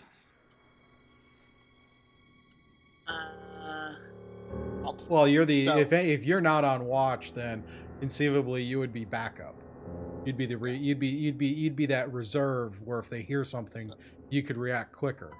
Okay. So, and the other thing that I'm going to recommend is that Will and I take different watches so that we're on the brooms. So, because we can cover more ground on the broom at 50 feet instead of 30. I'll be with Shraggy. So Will and Shrag and Obsidian and Anari. Yep. That's how we're doing it. To add to it, we can cover a bit of extra ground because Nat is going to pop out and she's going to have a little float off and she'll watch one of the tunnels as well. There you go. She can instantly communicate with me and tell me she's seeing anything. Nat, the grumpy lady. The sentient book? Yeah. Book. Her little blue form will pop out. I'm having a little chat with her. You'll see her there, she'll cross her arms, she'll be tapping her foot, and then she'll like sort of throw her hands up in the air and go, yeah, whatever. And then she'll float off. Okay. I love that she's like a cross between Cortana and Tinkerbell. Yep, with all the attitude. Yeah, all the attitude. All the attitude. Okay, so now we're doing 6-hour watches. Yep. I'm making notes. All right, so who's up first? You want to go first, Shraggy, since your book's already out? Yeah. We'll go first. We'll have a bit of a wander around. Okay. So that means no long rest. We're getting short rest, correct? Your 6-hour shifts. Yeah, it'd be a little close, but it depends on what all happens, whether or not you can get it. I only have 9 hit points that I'm trying to recoup. I don't even have spells or anything that I need to recoup. But in the time to set this up, you would have been able to grab a long rest because they now have to move their equipment further and get reset up. So you can take and part of the definition, as I understand it, is long rest is you're not doing anything extraneous other than maybe cooking a meal or sleeping or something. You're not, traversing long distance is not considered a long rest, but you're not going all terribly far on this because if I remember right from the distance, they're starting here, you're having them reshift, so it's going to be another 700 feet of lugging equipment back and forth, and then getting them set up. And on the long rest, it says that you only have to be inactive for 6 hours and no more than light duties such as reading, talking, eating, or standing watch as part of the 2 hours. Okay. of the full 8. So 6 is inactive, 2 can be light duties, light responsibilities, such as keeping watch. Yeah. Or, As long as nothing goes horribly wrong, we should be fine. We should be good. Yeah. Yeah, it should be great. I like it. What could go wrong? What as we could always possibly ask. go wrong? Everything. No, I think we got a plan. All right. Rock and roll. So, Anari and you and I are resting. And I'm going to stay just above Shrag's head, like 30 feet above him. Oh, she's keeping an eye on me. Can't let you get too far, little buddy. Otherwise, one of them face spiders could come out of nowhere and skewer you and take you away for a snake. Yeah, please don't do that. No, I don't want that. Alrighty. So, get a quick So while the adjustment on gnomes would be moving their equipment, we would go through the structure and make sure it's clear. Yeah. And doing that, you would find.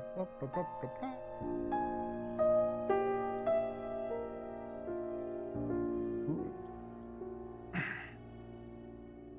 would find Yeah. 400 things that we do not want to find. We tried. We certainly tried. And guess what? We succeeded. We just wish we hadn't. Hmm. Just 'cause you found going something doesn't mean you don't like it. through the structures in this kind of environment, because it's coming together in my head and all that. But anyways, searching through, one of you find a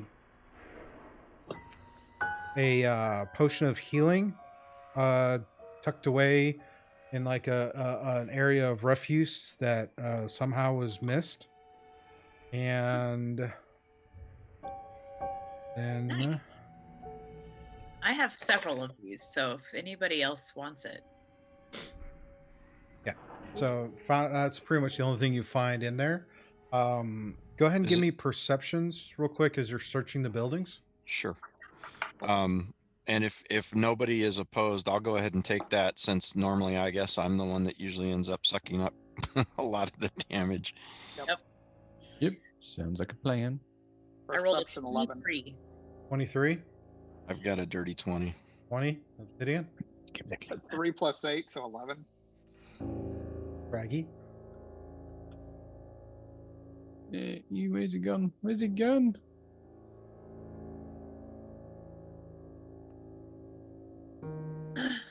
So, you know that lizard I found earlier? Oh, He he just followed reached you. again. He's really friendly. He likes climbing. And apparently if you drop him from midair, he still lands on his feet as well. So, Lizards, also known as cave cats. Will and Anari, as you were searching through various, because you guys kind of, well, how did you go about searching the structures from the various things? The single floor things, but there's some big thoroughfares through the building, and then a bunch of the rooms. Was it as a group thing, or describe to me how you go through the searching process? I would be on my broom, staying a little bit above things. Even if I'm just in a hallway, I'm just sitting on my broom puttering along.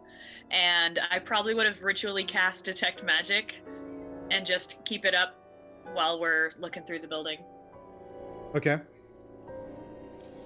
And I think for my part, I'd just be very carefully walking through and checking the rooms with my my shield out, so that I get the full effect of the Sentinel shield. Definitely not splitting the party. So as a group, It's a group thing. okay. As you kind of Actually, one of us should stay with the gnomes. Well, aren't we having Will's... This is that time period while they're moving the equipment and getting set back up. You said Yeah. while you're doing that, while they're taking and setting up, you would search through the structures. If Yeah, you're and going didn't we as say a that group, Will... it would take longer than if you just fanned out and quickly went through. Yeah, and they have a bear and a giant goat with them. Yeah, that's what I was going to say. In which case, if we are actually all together moving through his room, to actually make it doubly safe, I'm going to cast See Invisibility as well while we're wandering around. All right. So while you're doing that, you have your perceptions, Will and Anari, as you're going through. At several points, you see some indication of some old campsites. They're several days old at this point. As you're kind of looking, as you see them, none of them look to be too recent, but you do see that they're obviously something has come through here at some point. Civilized to a point that they set up a campsite. And I do a survival check to try to identify the nature of what type of camps have been set up. Like what type of creatures would have done this. Okay, go ahead. And how long the campsite? And you said it was a couple days, right? Yeah, they appear to be a few days old. That is going to be a 17 plus 2, so that's 19. All right. Humanoid creatures, probably medium size. Set them up. They're very crude and functional. So it's not like what you would see elves set up or like like dwarves or humans or anything. This seems like it's very primal and primitive and functional, and that's about it. Okay. You see, based what they used, looks like they used some type of fungus or some type of dung or whatnot from other creatures to create the fire, because you notice that there's no wood, because as you search through these buildings, anywhere that you would think logically I would use wood to do this, it's gone. So that's kind of like the that first thing where we had those what was it, those shrieker mushroom thingies? Yeah, that was in the garden, but this is actually like structures that are somewhat carved and built out. But think places where you would see doors. Some doors were still there, but those doors are made out of stone and they move. So it's a testament to dwarven engineering. Other places you would see where doors or shutters or something like that would be made out of some type of wood is completely gone. It's all been stripped. Okay. So all you see are. Again? What is very valuable down here? Yeah, that, and again, considering this is 1,000 years roughly since it's been abandoned, any wood that would have been there would have either been rotted or already cannibalized for survival. But I guess what I was asking though is, it looks like essentially, if I understood you correctly, then like the fungus or whatever, those fungus mushroom type of things are kind of the wood replacements down here. Yeah, certain funguses are a type of are used in the same place as wood, or in the same where you would use wood to build they would use different types of fungi to do that. Got it. Can we tell how many people were camping? Go ahead and roll a survival check of your own. 17. Groups of like 5 to 8. Okay. Cool. That kind of go through that. The gnomes set up. They start doing their thing. Inari and Obsidian are kind of hanging out around them, resting and kind of there. Will and Shrag, you start your patrol. You said, Will, you were floating how high up above Shrag? 30. 30 feet above Shrag. Okay. Shrag, of course, is there, and he's got his little companion. Go ahead and give me... Go ahead and roll a d20. Did we spend more than an hour searching the building? Yes, this would have been several hours. This would have taken a couple hours because there's a lot. This is a large area with a lot of different rooms and buildings to go through. It's all single floor. It's not like there's any that dig down or go up. But it's multi-roomed, kind of spread out. No, that's cool. Just need the invisibility is one off. That's all. Yeah, and even that, your perception, you wouldn't have seen anything. Yeah, that's cool. The lizard was really fascinating. I'm paying a little bit more attention now. That's a perception check of 16. All right. Oh, are we rolling perception checks? No, it's just a straight d20, whichever one of you wants to make the roll. So, Drag did it first. It's good. Things are quiet. Various lizards and whatnot come around as you come past the first tunnel. coming in to point the next tunnel entrance to kind of watch for. And Will, go ahead and you roll the d20. Okay. 14. All right. Seems fairly quiet from what you can see. Try can't, with his extended vision, doesn't see much there either. As you guys kind of loop around to the next tunnel entrance, see if anything doubled in behind you. Try, go ahead and roll it again. Okay. What I will do is I'll keep Nat's actually watching the tunnel we've just passed, so she can stay within 300 foot of me, and I can also then get a report back from her. So I'll have her covering our tracks as we go, and that is an 18. All right. Things are quiet, so you start looping back around. Go ahead and roll it again, Will. 3. Alrighty, go ahead and roll a perception. At this point, you've come back to where Nat was kind of hanging out. 17. Okay. You hear some movement down the tunnel.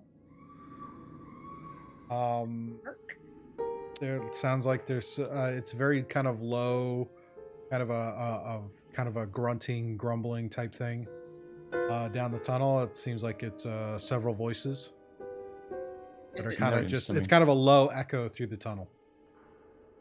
Does it sound similar to the party of trolls and illithid we saw before? Go ahead and roll a nature check. Okie dokie. That is a dirty 20. It doesn't sound as bestial as troll. Okay. And you're not sure what the illithid sound like because you've never heard of what illithid actually, if they make any kind of talking or noise. But yeah, they do sound. It does sound to be somewhat humanoid, but it sounds foreign to you. Okay. There's beasties, people, that way.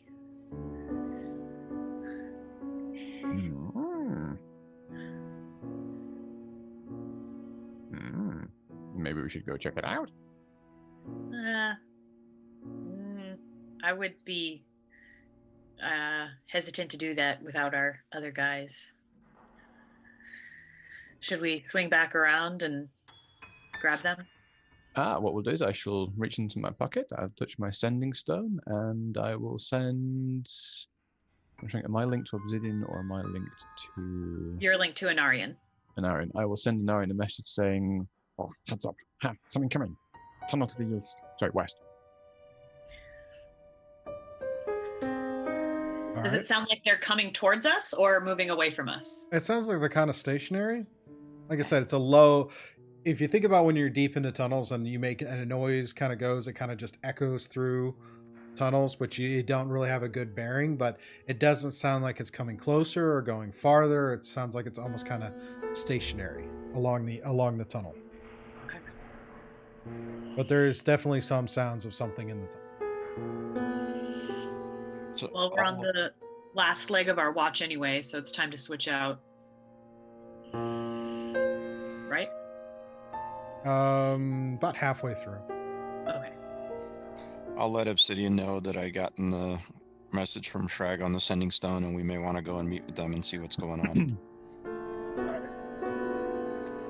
Can you guys put yourself on the map where you are? Because I know you're not where you're. They are roughly right about here.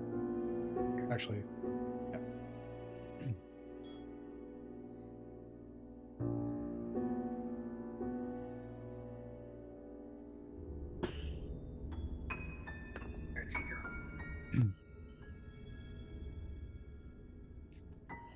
So I get up to them. What do you guys hear?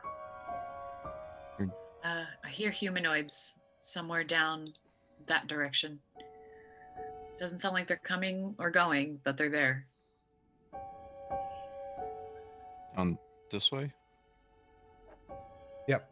Heading, a slight echo voice going down the tunnel. Go ahead and Obsidian and Anari roll perceptions. Okay. 23.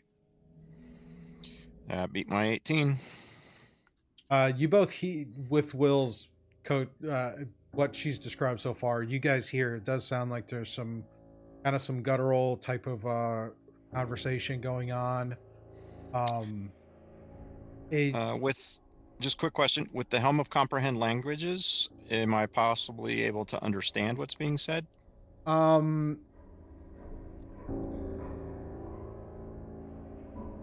Comprehends any language. Yeah, it's a dialect of Undercommon. But you can kind of get a sense of that's a conversation or a couple of conversations going on. But not talking about having detected our presence or anything like that. No, it sounds like it's kind of campfire chat. Okay, then I'll read that information to the party, and I suggest that perhaps we stealthily move forward and see if it is possibly problems, and if so, then we can ambush them instead of having them ambush us. Bad idea. I'm going to cast Pass Without Trace. Excellent. I will get Nat to hide under my hat, because she does glow a little bit, so I'll hide that light. So you've got a gnat in a hat? Yep. Oh. Is that GNAT? No. So when everybody rolls, add +10 for Pass Without Trace. Okay. Cool. So that's running +10 with no, that doesn't necessarily. Oh, I rolled a nat 20. That's a 30 for my stealth check. Nice. And that's without Chad's +10. But I think we get that doesn't double up, does that? Yeah, it does. So you get your stealth bonus plus the Pass Without Trace +10. Well, in which case, then that puts me on a stealth of 40 then.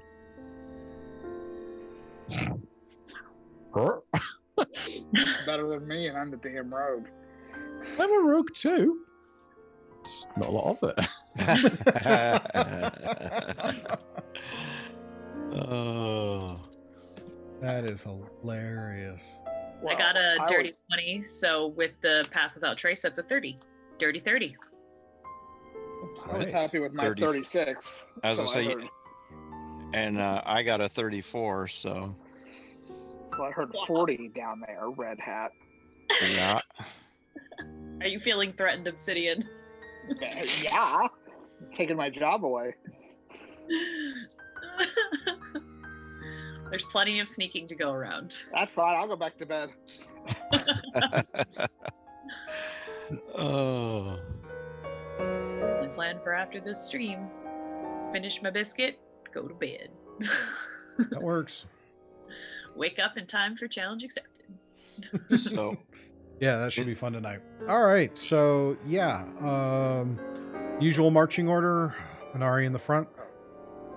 Technically, I'm in the front. I was gonna say usually Obsidian goes to the front, but you yeah, are? we can keep that same order. That's fine. Okay. So you beat my stealth anyway, so you might as well go first. Come here, Shaggy. You should be up front with your 40. Sorry, who are you talking to? Yeah. Just remember, Anarian, to stay within 30 feet because that's where you keep your bonus. Yep.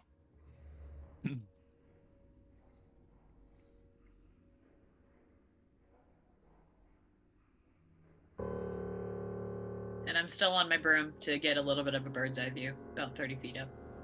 All right, so kind of position yourselves, but don't go any further than Obsidian is currently at on your marching order.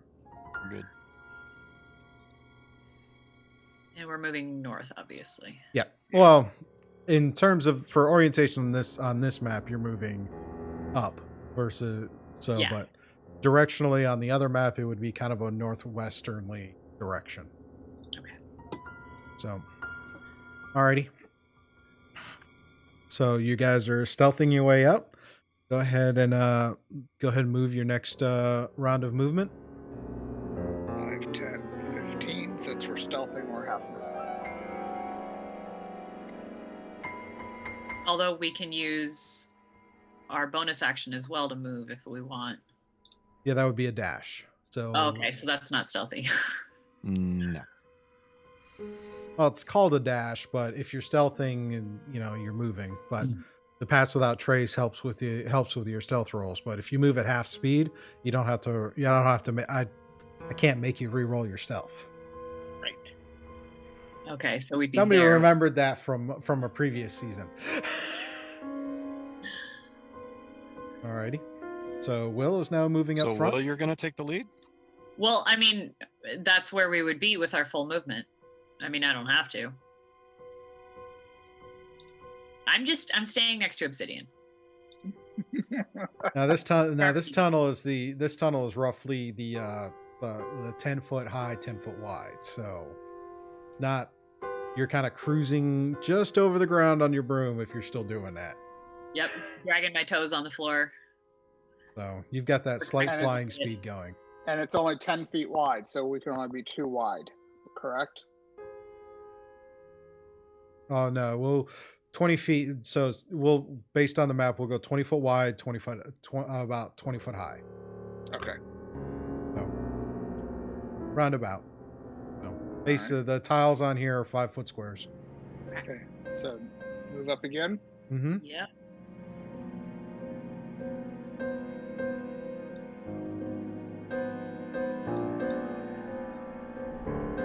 I'm scared. Oh jeez. Oh jeez. So coming up, you see a couple of creatures that are sitting around a low lit campfire. Okay, then I'm gonna back up and I'm gonna grab Will with me. Slice the pie. Will, come back. And I want to make sure I tell Anarian and Shrag what we see around the corner. 2 people sitting around a low campfire. Where is Anarian? I don't see Underneath, him. underneath your I'm just token. I'm just to the left of Obsidian. I had moved to the left when you moved back. You're sharing the same 5 feet space. Getting cozy. There. Oh, sorry. I didn't mean to step on your feet. So this is a little wall right here, correct? This? Yep. So I'm going to let them know that with hand movements, I'm going to sneak around this way. Okay. Just as it had said, I still love the dynamic lighting on this and the fog of war. It's Yeah, cool. Skip's done a great job getting all this set up. It looks so good. Okay, so sitting there. So as you kind of reposition around, I'm gonna make y'all should re-roll your stealth checks. Got the stupid pass without trace on, but that's okay. We're good. 33. 33. Okay. 32. Yeah, it's all good. Only a 32. Well, I got a nat 20, which takes me to 30. Plus on the 10 from the pass without trace, so you get the 40 this time. Oh yeah, I forgot about the pass without trace. Because it has not been an hour. No, it hasn't. All right, so my turn to have the 40. And I haven't taken damage, so I still have my concentration up. Sorry, Will, go ahead. No, you're good. Mine's is 28. Okay. So now that we're getting closer, what do we see? What do these creatures look like? They're a humanoid type. They appear to be like a humanoid creature. They're kind of hunched over.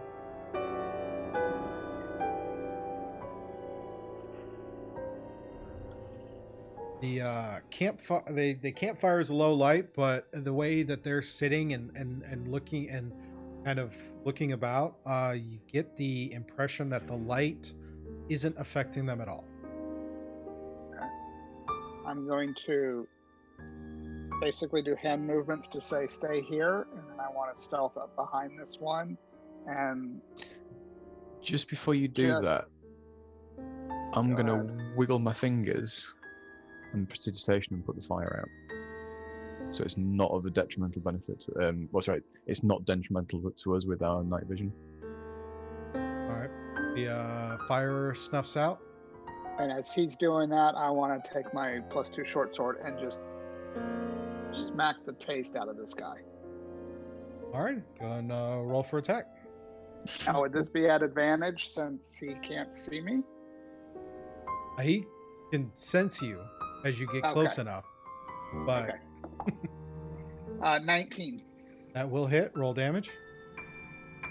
I would have maybe said just hold it against his throat and find out what they were first, but it's fine. That's good A tactical. little late now. Yeah, that's straight damage of just 8 magical piercing. Alrighty, so Now, he There's feels nothing it and friendly. lets out a kind of a guttural shriek. The other one perks up, looks in his direction, and you guys also hear some other reactions as well.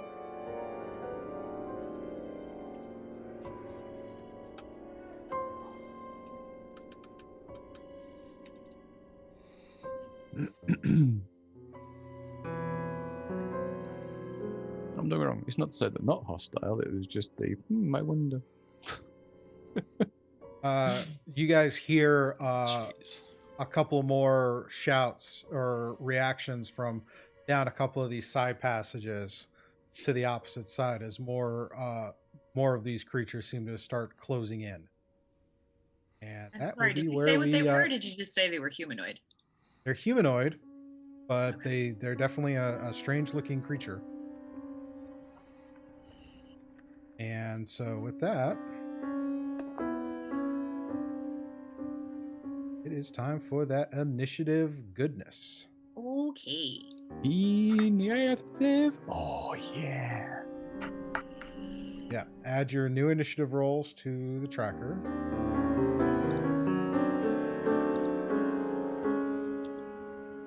I like this tracker.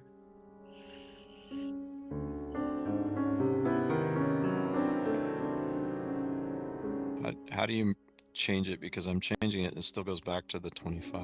You've got to confirm it by hitting return. Ah, there we go. I was tabbing out and it wasn't taking it.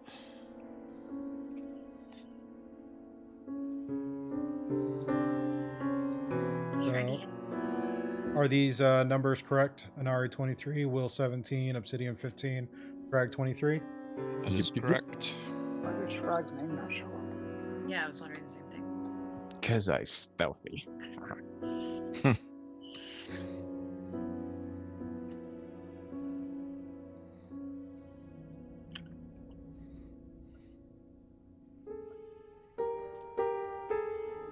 Is it an action or a bonus action to use a magic item? Typically it's an action, unless it specifies differently. Okay.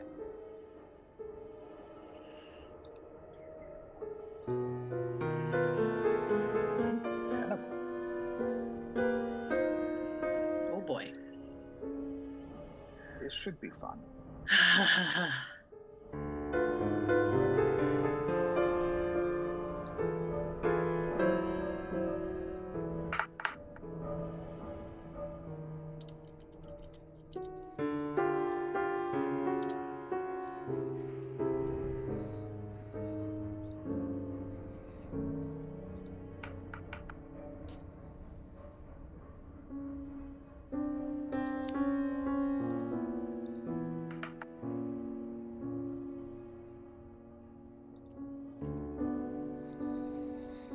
And here we go at the top of the order.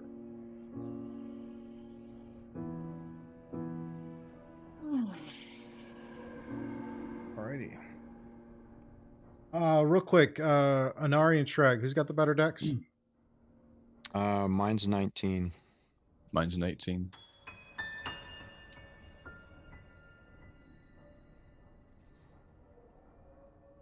Sort that. Alrighty. So, Anari, you're up first. All right.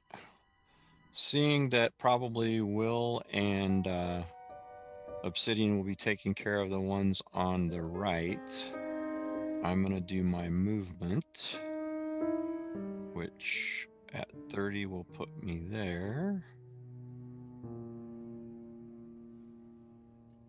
Just while it's moving there, Steve, the floor of this cavern, is it sort of loose dirt and sort of sand stuff, or is it like sort of solidy rock? It's mostly rock with little bits of sand. Cool, thank you. How high is this chamber? About 20 feet. As you get into the side passages, it dips down to be about 10 feet. Okay. And then as a bonus action, I am going to cast Vow of Enmity against this troll in front of me. Or I Okay. guess it's not a troll. I'm just going by what the token looks like. Creature, yes, I should better say creature then, yeah. And then that is going to give me advantage on attack rolls. Okay. And then I will engage twice with my rapier. Which one? To the one right to the left of me. So let me That ping one? it. That one, yep, correct. All right. So that is going to be a 27 and a 22 to hit. Both hit. Roll damage. Okay. So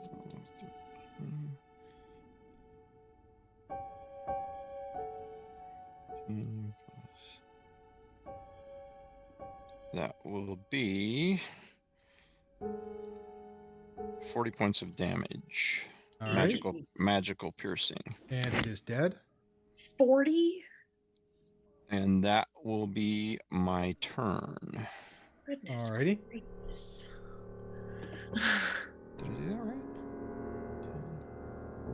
Rag? Yeah. Okie dokie. As my turn starts, I'm going to give a whistle, and Manny is going to come bounding up behind us.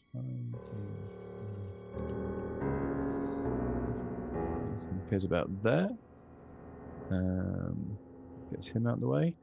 I'm then going to back up a few feet to there, and let's keep it simple to start and do a quick firebolt. Okay. That's going to be on the one diagonally up from me, so this one here. Okay. And that's going to be a 16 to hit. 16 will hit. And that is 9 points of fire damage. Alrighty. Oh, you said fire bolt. I thought you said fireball. That's what I thought too. I was like, oh. That's all I'm thinking. I'm measuring the distance in my head. I was So was I. Look, all right. He's a bit chaotic, but he does have intelligence 18. He's not stupid. That's Yeah, next because turn. that's a 40-foot sphere condensed into a tube. Yeah. Yeah, but it's more of the backwash is going to come out as us guys. Yeah. Tube of death. And I'm not that well, actually, he is that reckless, but I wouldn't be that reckless currently. Not yet. Got all of those. Not yet. That Alrighty. doesn't bode well.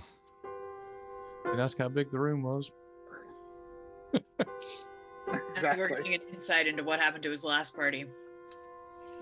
Yeah, no doubt, right? Have I let Okay. you guys down yet? That complete your No. turn? I've moved, and that he moved up by that. Yeah, that's him done. Yep. All right. Will, you're up. All right, I turn to the one that Obsidian is engaged with, and my circlet of blasting starts to glow, and I hurl all three little tiny fireballs, not actual fireballs, at that one. Which one? The one Obsidian is engaged with. Alrighty. And I rolled a 16, a 15, and a 23 to hit. All three hit. What's total damage? Uh, Or all three are at the same creature, right? yes.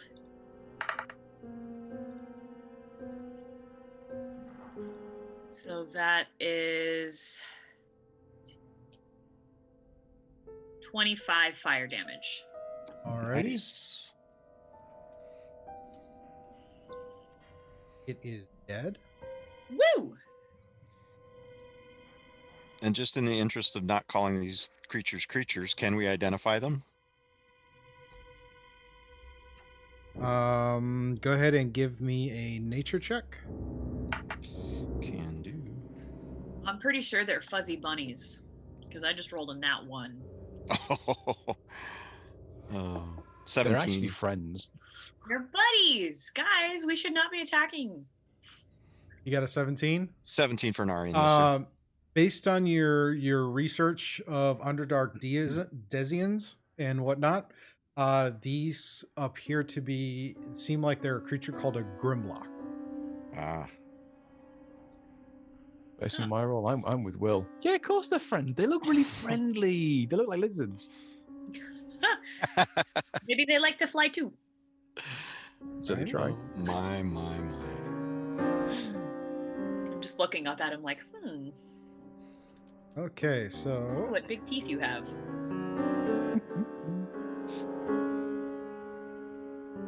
That's my turn. I just That's your turn? run up to this other one to engage it for obsidian. all right. One is charge up on Shrag and attack him with his club. That is a 12 to hit. Bye. Sorry, that does not hit. It's not a hit. Okie dokie. Nope. AC 18. There you go. All right. Another one is going to charge up on you and make an attack. Bounced out of the tray. Likely story. Do I need That to is get you one a of those? 20. That is a 23 to hit. Yikes. Yeah, that hits. Do I need to get you one of those dice trays too, Steve? No, I've got a few that a friend made. Yeah. I'm just teasing you. For all we know, he rolled a 1 in the tray and then it bounced out. Bouncing out the tray is not necessarily against us. No, it's all good. All right, so that is going to be 6 points of bludgeoning damage and 1 point of piercing damage as he bowls out this as you can see, what looks like it's a big thigh bone of something Ooh. that's got a spike of some type, kind of lashed to it as he comes down on you. Shrag will look, sort of slightly put out the fact he took damage, but will also actually look at the weapon and go, "Oh, cool, interesting." All right, this one is going to attack Anari with his club. Indeed. For 8 to hit. That would be a big miss. Alrighty. And this one is going to attack Will with his club. Come at me, bro. 7 to hit. I don't miss. Big miss. All right.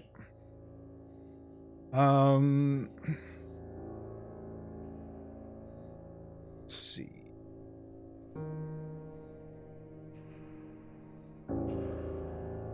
You, Will and Obsidian, you hear something coming from the wall behind you.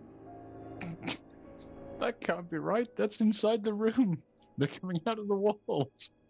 And as kind of coming up from where the wall meets the floor, kind of coming out of there, you see this huge insectoid-like creature come crawling out and is going to make an attack on Obsidian.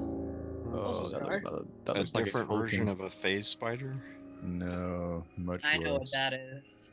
Will doesn't know what that is. I know what that is. Obsidian nor I know what that is. I was going to say, I don't recognize that one either. Yeah, Shrag will probably know this with underground denizens, but that's yep. First off, Obsidian, I need you to make a charisma saving throw. 4 to a 17, 21. That succeeds. God. We're not fighting a Nightwalker now.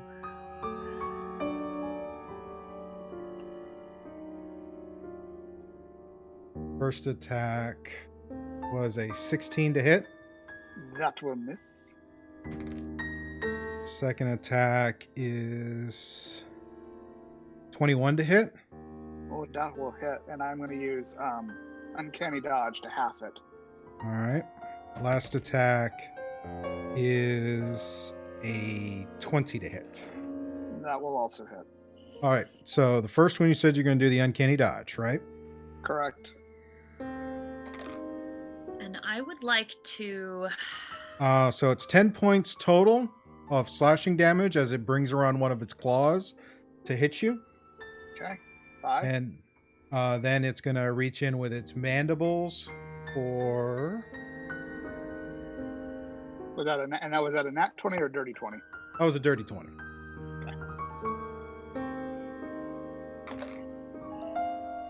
The mandibles deal 12 points of slashing damage. Okay. Actually, before you put that damage in, Shad, as he goes in for his attack, I put my shield out, and it deflects the attack, so it hits me instead. So you'll take which are you taking, the claw or the mandible? The mandible. Okay, so you take the 12 points of slashing damage from the mandibles. Oh, what are you doing? I'm protecting you. Thank you, but you heal. Exactly. You heal. I go down. You heal. You go down. We in trouble. I have more hit points than you, I think. Wow. Now she's That's cold. reconsidering. Wait a minute. I think what? That's cold. So, What? we're gonna start comparing those kind of numbers, are we? Uh-huh. No, I would have done it either way. It's not often I'm actually within 5 feet of somebody when they get attacked, so it's fun to finally be able to use that. Oh, there you go.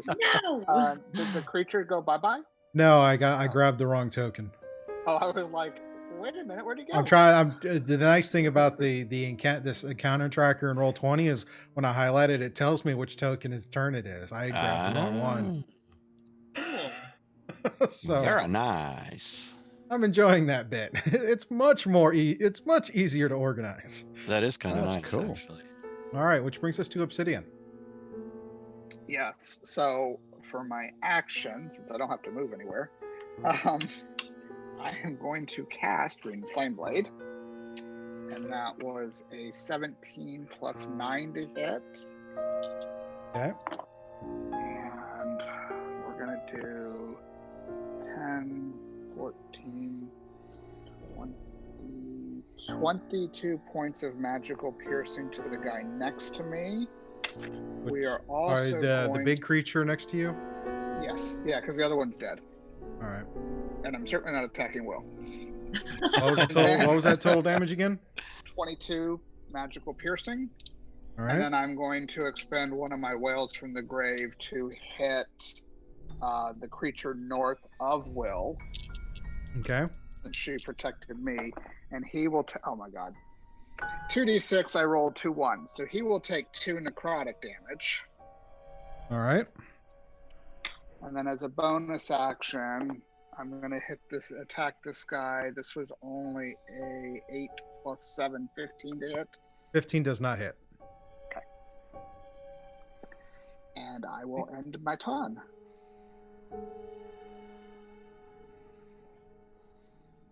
Excellent.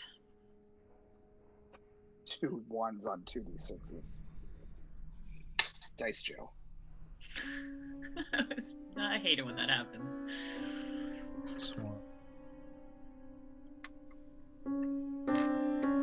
Charge up Shrag as well. Well, hi there.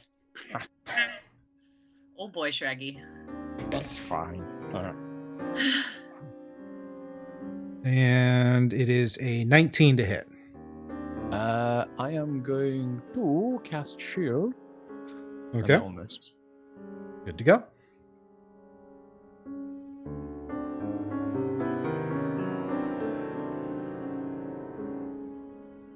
Let's see. Oh, I took damage. Oh, So I rolled a concentration. 3. So pass without trace is gone. I don't think we're gonna be able to be very sneaky right now, anyway. So I wasn't too worried about it, but I did want to close that out since I did take damage. yeah. He's gone tactical. What was that voice? We've gone tactical. That wasn't me. I didn't say anything. My voice sounded like Uh-huh. that. Oh no. And behind and coming up from the ground near Anari is another one of these large creatures, and he will make his 3 attacks on Anari. Oh, 3. Cool. Oh. So first attack is an 18 to hit. That will miss. Second attack is lower, so it's not going to hit.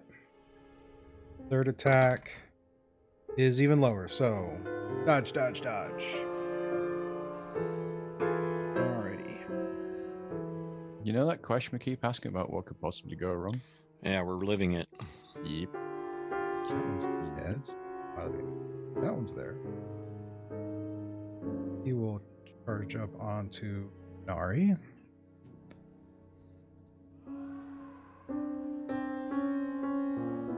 And attack with his club. 12 to hit, which is probably not going to hit. No. Right. This one will come up and fill the void and roll to hit. That's a 13 to hit. Nope. Alrighty. Ooh. You're making me a little nervous there. Last one. Charge up. And uses dash to come around and come at.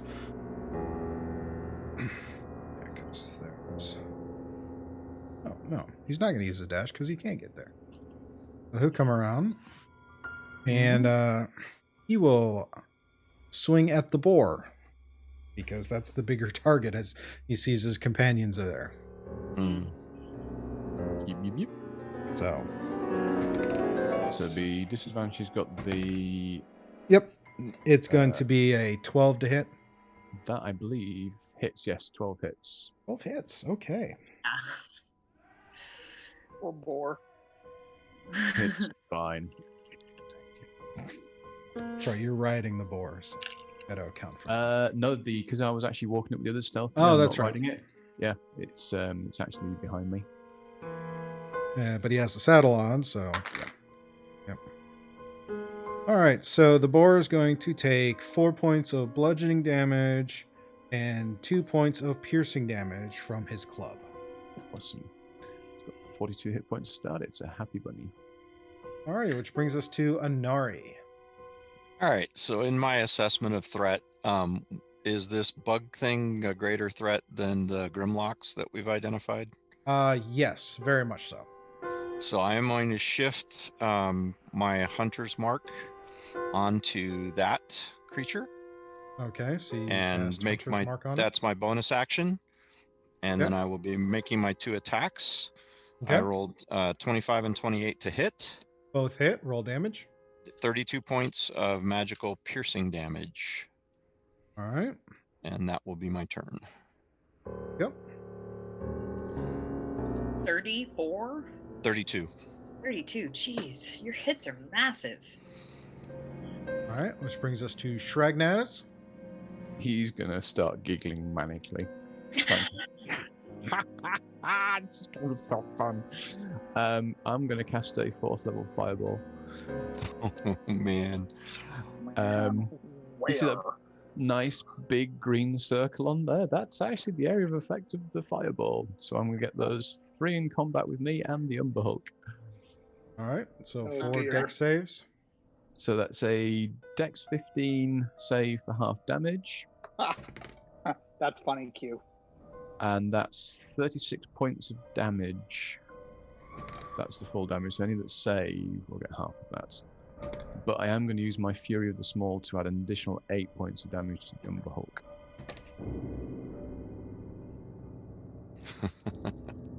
Alrighty, so this one dies. Woo! What was the half damage on that? Half damage would be 18 points of damage for half damage. All right, all 3 of them roast. Oh. This one succeeds his save. He said, and he's got the one with the Fury of the Small. So how much is that? The Fury of the Small is going on to the Umber Hulk. All right, yeah, the Umber Hulk's going to take that. Yeah, so those just take 18 points damage, those ones.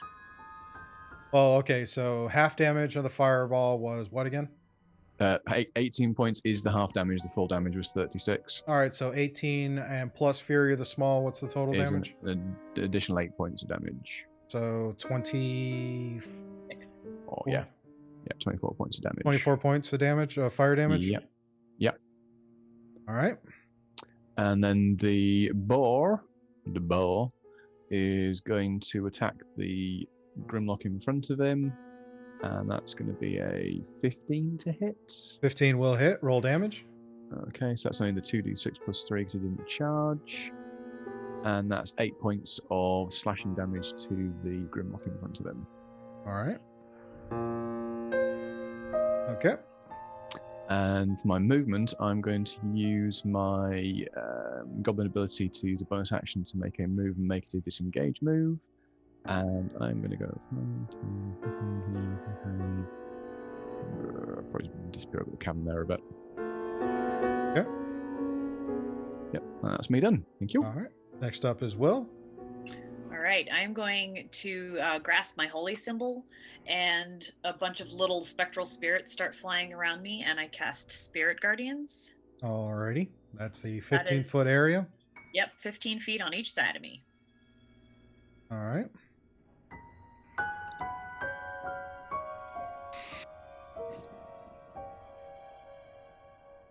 Alrighty. I need you to make a charisma saving throw. Okay. And I need Inari to make that same saving throw. I should have grabbed that earlier. 15. I'm sorry, which was wisdom? you Charisma said? saving throw for Charisma. Inari and Will. Got it. 15. Yes, it's DC 15. 24 for an Aryan. Okay. Will, what did you get? 15. Oh, you got 15, so meets it beats. So yeah, you both are good. Sweet. Now they need to make a DC 16 whiz save. All right. The two within, or anything within 15 feet of me. Does that include me? No. I designate my party and the goat. And yeah, as safe. The boar. The boar, right. Lenny. All right. Let me grab The Grimlock fails to save. The Umber Hall keeps the save. So what's the damage? E 17, not halved. 17 radiant damage. All right, that one is dead. And if it fails, if it makes the save, it's half damage. Yep. So half of 17 is 8. Yep. Okay.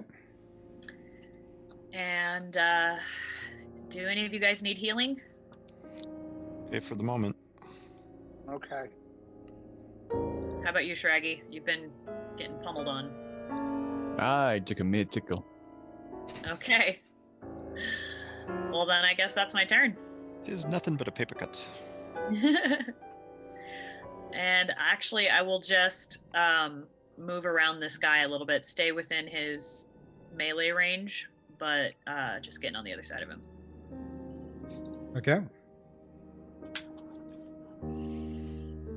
And can I roll a nature check to know what these are? Sure. Yeah, I don't know. I rolled an 8. They also look friendly. Well, I don't know. I didn't roll a 1. Alrighty, so one of the Grimlocks around Inari is going to attack him. Okay. As a 16 to hit. That will miss. Alrighty. Brings us to this Umber Hulk, who's going to take a disengage and tunnel back into the ground. Ah, coward. That's kind Do we of get an opportunity attack when he does No. such things? Nope. because he took a disengage action. Oh, Mhm. that's right. I was only half paying attention. No. Question. I was thinking When about I'm- something.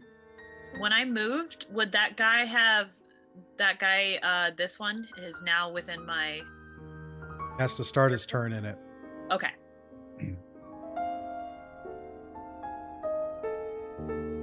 Well, it says when it enters the area for the first time or starts its turn there. Yeah, you entered. You moved. He didn't move into it. So when he starts his turn, it will be in your area, but he did not move into the area because you moved closer to him. Okay, so that takes that one. Which brings us to Obsidian. Yeah, so Obsidian is going to, since I have no idea where he went, and I see Anarian's got a little bit of a problem over there. I am currently 5. I can move through these because they're dead, correct? Yeah, they're dead. So I am 35 feet. I only have 30 movement. So what I'm going to do is use feline agility. When you move on your turn in combat, you can double your speed until the end of the turn. Once you use this trait, you can't use it again until you move 0 feet on one of your turns.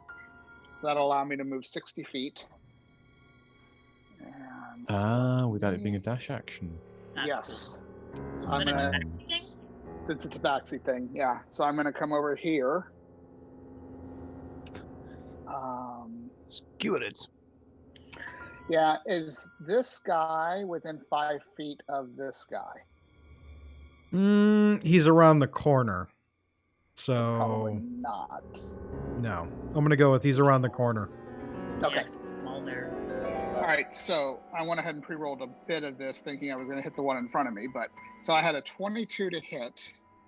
That will hit. Which one? You're hitting the Umber Hulk with it, right? Yeah, I'm hitting the Umber Hulk, of course. Okay. And that is 22. I'm sorry, that is 30 points of magical piercing, and this was with a green flame blade. Okay. That's why I was asking if he was within 5 feet. Nope. Because I can do that, but I can't. And then I'm going to use Whales of the Grave to hit whichever one of these 3 looks worse for the wearer.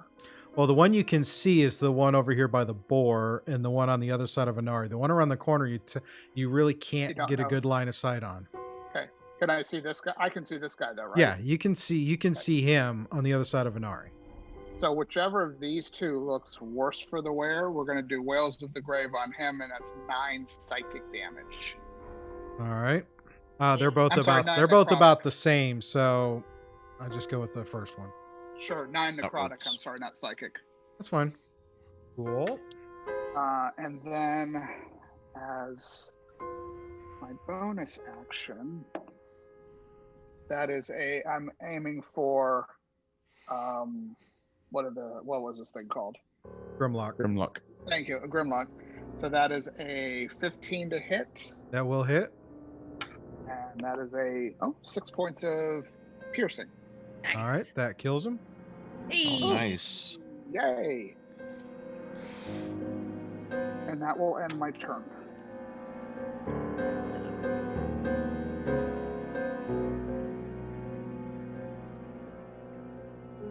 Make sure I mark all this off. Feline is. Okay, so this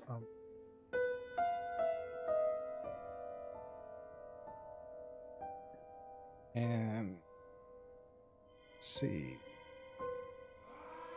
kind of a 50-50 there. Alrighty. It is going to go after Obsidian with its 3 attacks. Okay. Because it just got tweaked in the butt. All right. First one is a 12 to hit. That will miss. Second one is a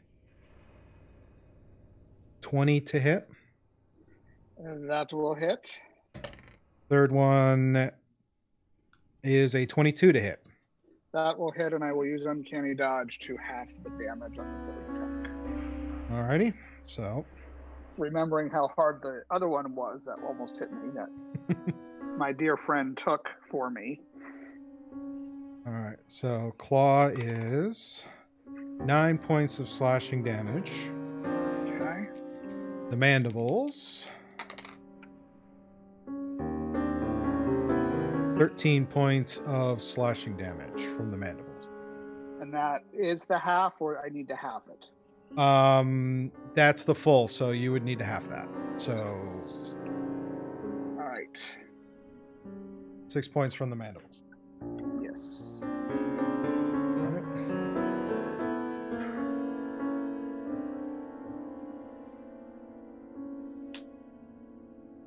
Alright, yeah.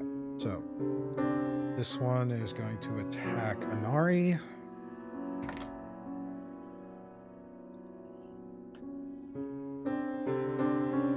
$23 to hit. That will hit. Jeez.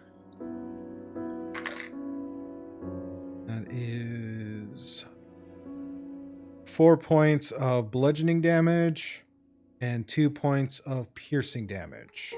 Okay. You gonna be okay there? I think I'll be all right. I won't need to use the potion Will gave me just quite yet. Not quite. yet. Exactly. You get 13. You get 4. All right, another attack from another Grimlock to Anari. Okay. That is a 22 to hit. That will also hit. That is 7 points of bludgeoning damage and 3 points of piercing damage. Okay. Still good. Brings us back to Anari. All right. So this Umber Hulk thingy that they keep calling out is starting to irritate me. So I'm going to attack it twice with my magical rapier. Okay. I rolled a 23 and a 21 to hit. Both hit. Roll damage. Okay. I'm going to use one of my small spell slots for a Divine Smite just at first level for an additional 2d8. So the total damage to the Umber Hulk is going to be 40 points. Alrighty. Of that 40 points, 29 is magical piercing and 11 will be radiant. All right. It is dead. Nice. Okay. And that will be my turn. That will be your turn. Alrighty. We have a Shragnaz. Okay, what do we got? We got a couple of Grimlocks. Hey, let's do a firebolt on probably the one to the left of an airing, slightly better line of sight. That's going to be a nice, easy firebolt. And that is a 25 to hit. And that will be 16 points of fire damage. Which one again? That one there, the one on the left-hand side. 16 points of fire damage? Yep. All right. It's dead. Yay. And then, to be fair, then he can't really attack on that diagonal, so he's just going to sort of move up into the center, ready to react if the Umber Hulk pops back again. And just to be on the safe side, try to leg it down and jump onto his back. Alrighty. That's me done. All right, which brings us to Will. All right. I'm going to 5, 10, 15, 20, 25, 30. So both of those guys are in my radius now. So when they start their turn, they will take damage, hopefully. And whichever one is looking more damaged, I'm going to toll the dead. All right. Go So ahead that and roll it. That's a DC 16 whiz save. All right. Fails to save. Sweet. So he's going to take Which one? Ping which one you want to damage. whichever one is more damaged, or this one, if All they're right. about. That's the one you ping. Okay, that's the one. Okay, so he takes 12 necrotic damage and 7 radiant damage. All right. So total 19. 19. All right, it's dead. Sweet. That's me.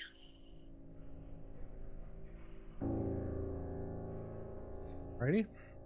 Brings us the last one, which is the wisdom save. All right, what's the DC on it again? 16. All right, makes the save. What's the half damage? I will tell you once I get this stupid window closed. There we go. No, go away. Clicked in slightly the wrong spot on the screen. Ooh. 17 not halved. So halved would be 8. Yes. Radiant, if that makes a difference. Nope. Okay.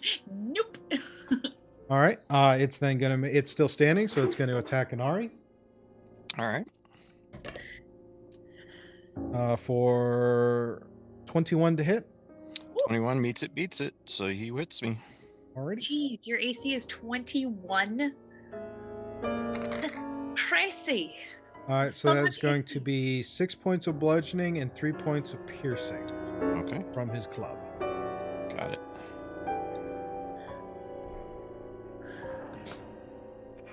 Still waiting for that other bug to pop back up.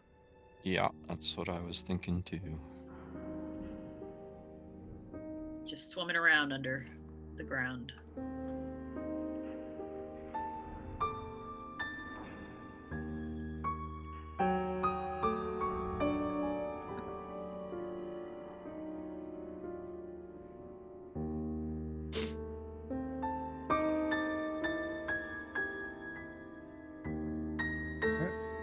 Up his obsidian. I didn't know if we were going to have an appearance. So I will move my movement to get next to my buddy.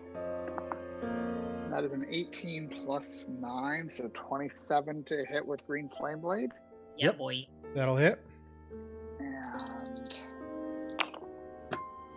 let's see, so we have 6, 9, 10, 12, 14, only 15 points of magical piercing. Okay, it's dead. Okay.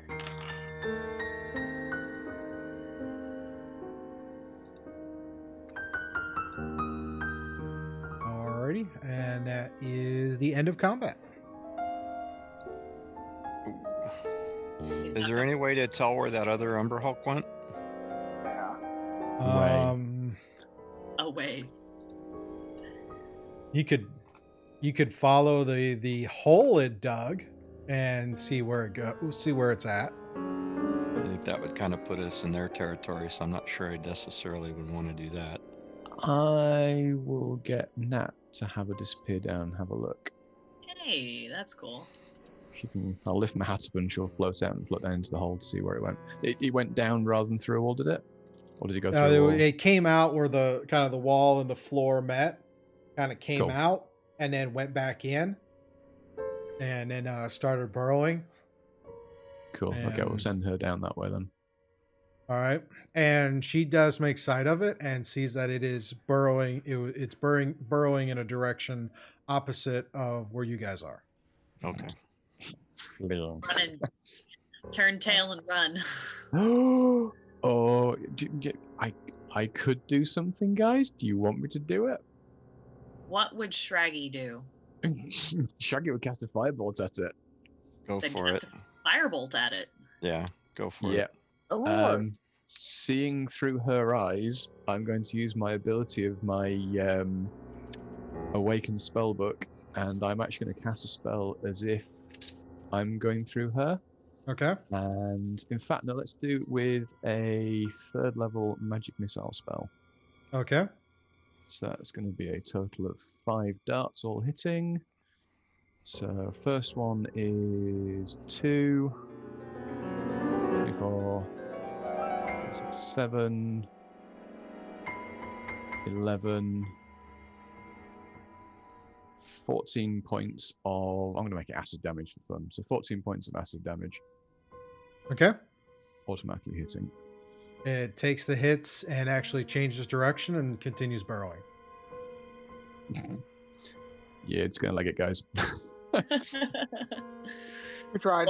When it changed direction, it's still away from us, though, right? Yeah, it's just going down. Okay, got it. It's basically out of line of sight. Nope, okay. I'll pull her back and it's in a sting in its tail. That'll help us give it more encouragement to keep moving. Exactly. It doesn't want to come back and mess with us anytime soon. Right. Good call. Cool. And got to use my cool little ability of Nat.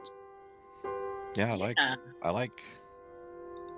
And I just go around to all of you guys and just check you out, see if, like, doing the mom thing, like, are you bleeding anywhere? You okay? I'm bleeding a little bit. I was gonna say, I'm down about 30 points. Oh. Why don't you heal Obsidian and I'll use some of the healing potions that you gave me. I was gonna say, because I've got 6 regular healing potions that I could get rid of as well. Well, I've got this necklace that you guys gave me, so I might as well use it. You got 16 healing points out of that. Oh, great, Yeah, thanks. because it's a renewable resource. There's no point wasting potions at the moment. Yep. And I can do that again on you if you like. I have 4 of these beads. No, we're good. No, Okay. we're good. I'm up to 58 out of 71. I'm good for now. I was gonna say, actually, if you want to use that instead, so we don't burn the potions, Yeah. then Yeah, do that for an Arian. I could use some points too. I got you.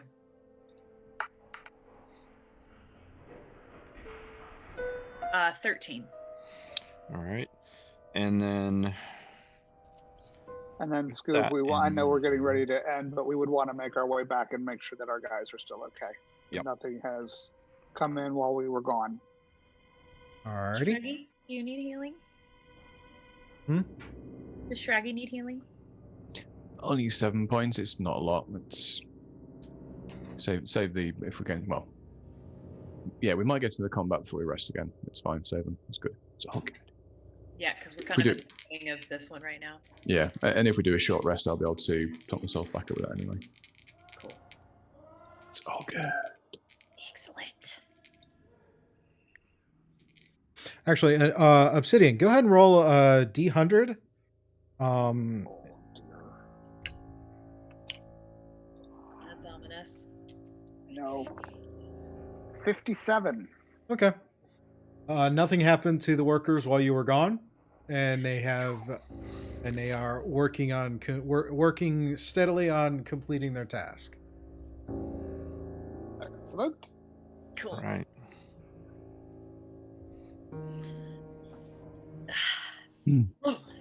Shraggy's going to go up to Lenny and he's going to make a big sort of scruffle hand with his like sort of hair in his hand and go, "Who's doing good people? Yeah, goodbye."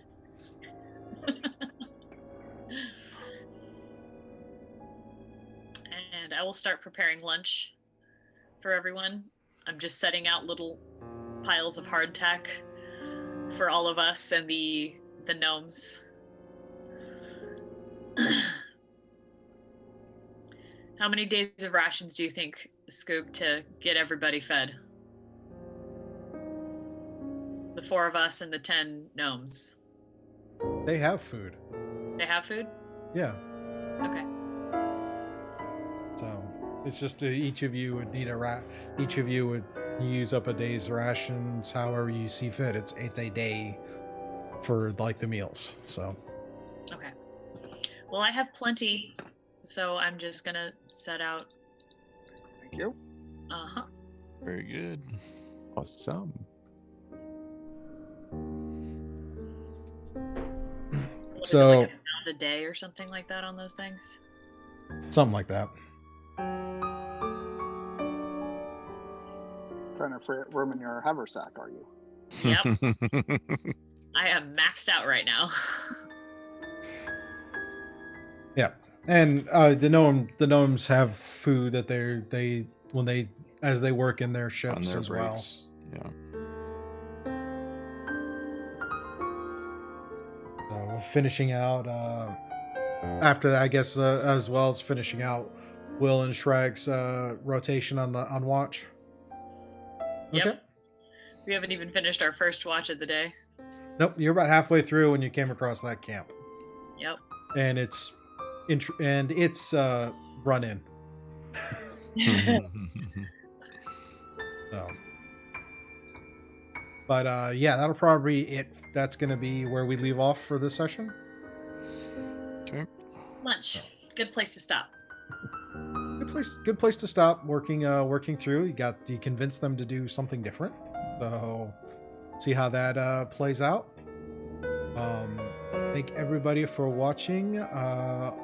Thank you for the bits and the cheers. The sub, Quelith resub for his 5-month streak. Thank you, sir. Woo! Barf Battlebrain followed the channel. Thank you for the follow. Yay! Welcome to the Tricksters. Welcome. Of course, all those bits and channel points and cheers. We did get a channel point for naming the big creatures Larry, Curly, and Mo, just because the feature enough. Because there's an option to name creatures using channel points, and typically your NPCs, but we'll see how the things progress. It worked. Yeah, nice. With that, we're gonna go ahead and wrap this up for today. Thank you everybody for watching. Again, a shout out for Syrinscape, D&D Beyond, all those fun people, and be sure to tune in tonight, 8 p.m. Eastern, for Challenge Accepted to see how they are progressing. Have about a few weeks left before we wrap out the year, so we're definitely going to have some epic battles when we get our last session for the year for both teams. So, are we taking a week off later in the month for Christmas or anything? What's going to happen is December 19th will be our last session for the year. Okay. We will return on January 9th. Okay. So we have 2 more weeks and then 2 weeks off. Yes. Okay. That's just because there's all the New Year's, all the Christmas, and all of that, and just kind of needing a end of the year kind of detox. But yeah, we have 12th, and then on the 19th. The 19th will be our big end of year finale, and then we will be back on the 9th and see where we go from there. Cool. Awesome. Very nice. Good. Thanks for hanging out, everybody. Yes. Thank you everyone for hanging out. You. Hug foos. Best of Be sure to go check out the Marquesian Mud. I hear it's a really interesting drink. Yeah. Very, very, very, very, very, very strong coffee. That's how it was described to me. Yep. So have a great weekend, and we will see you tonight. And see you later, everybody. Bye. Bye. Take care, all. Have a good one. Bye, everyone.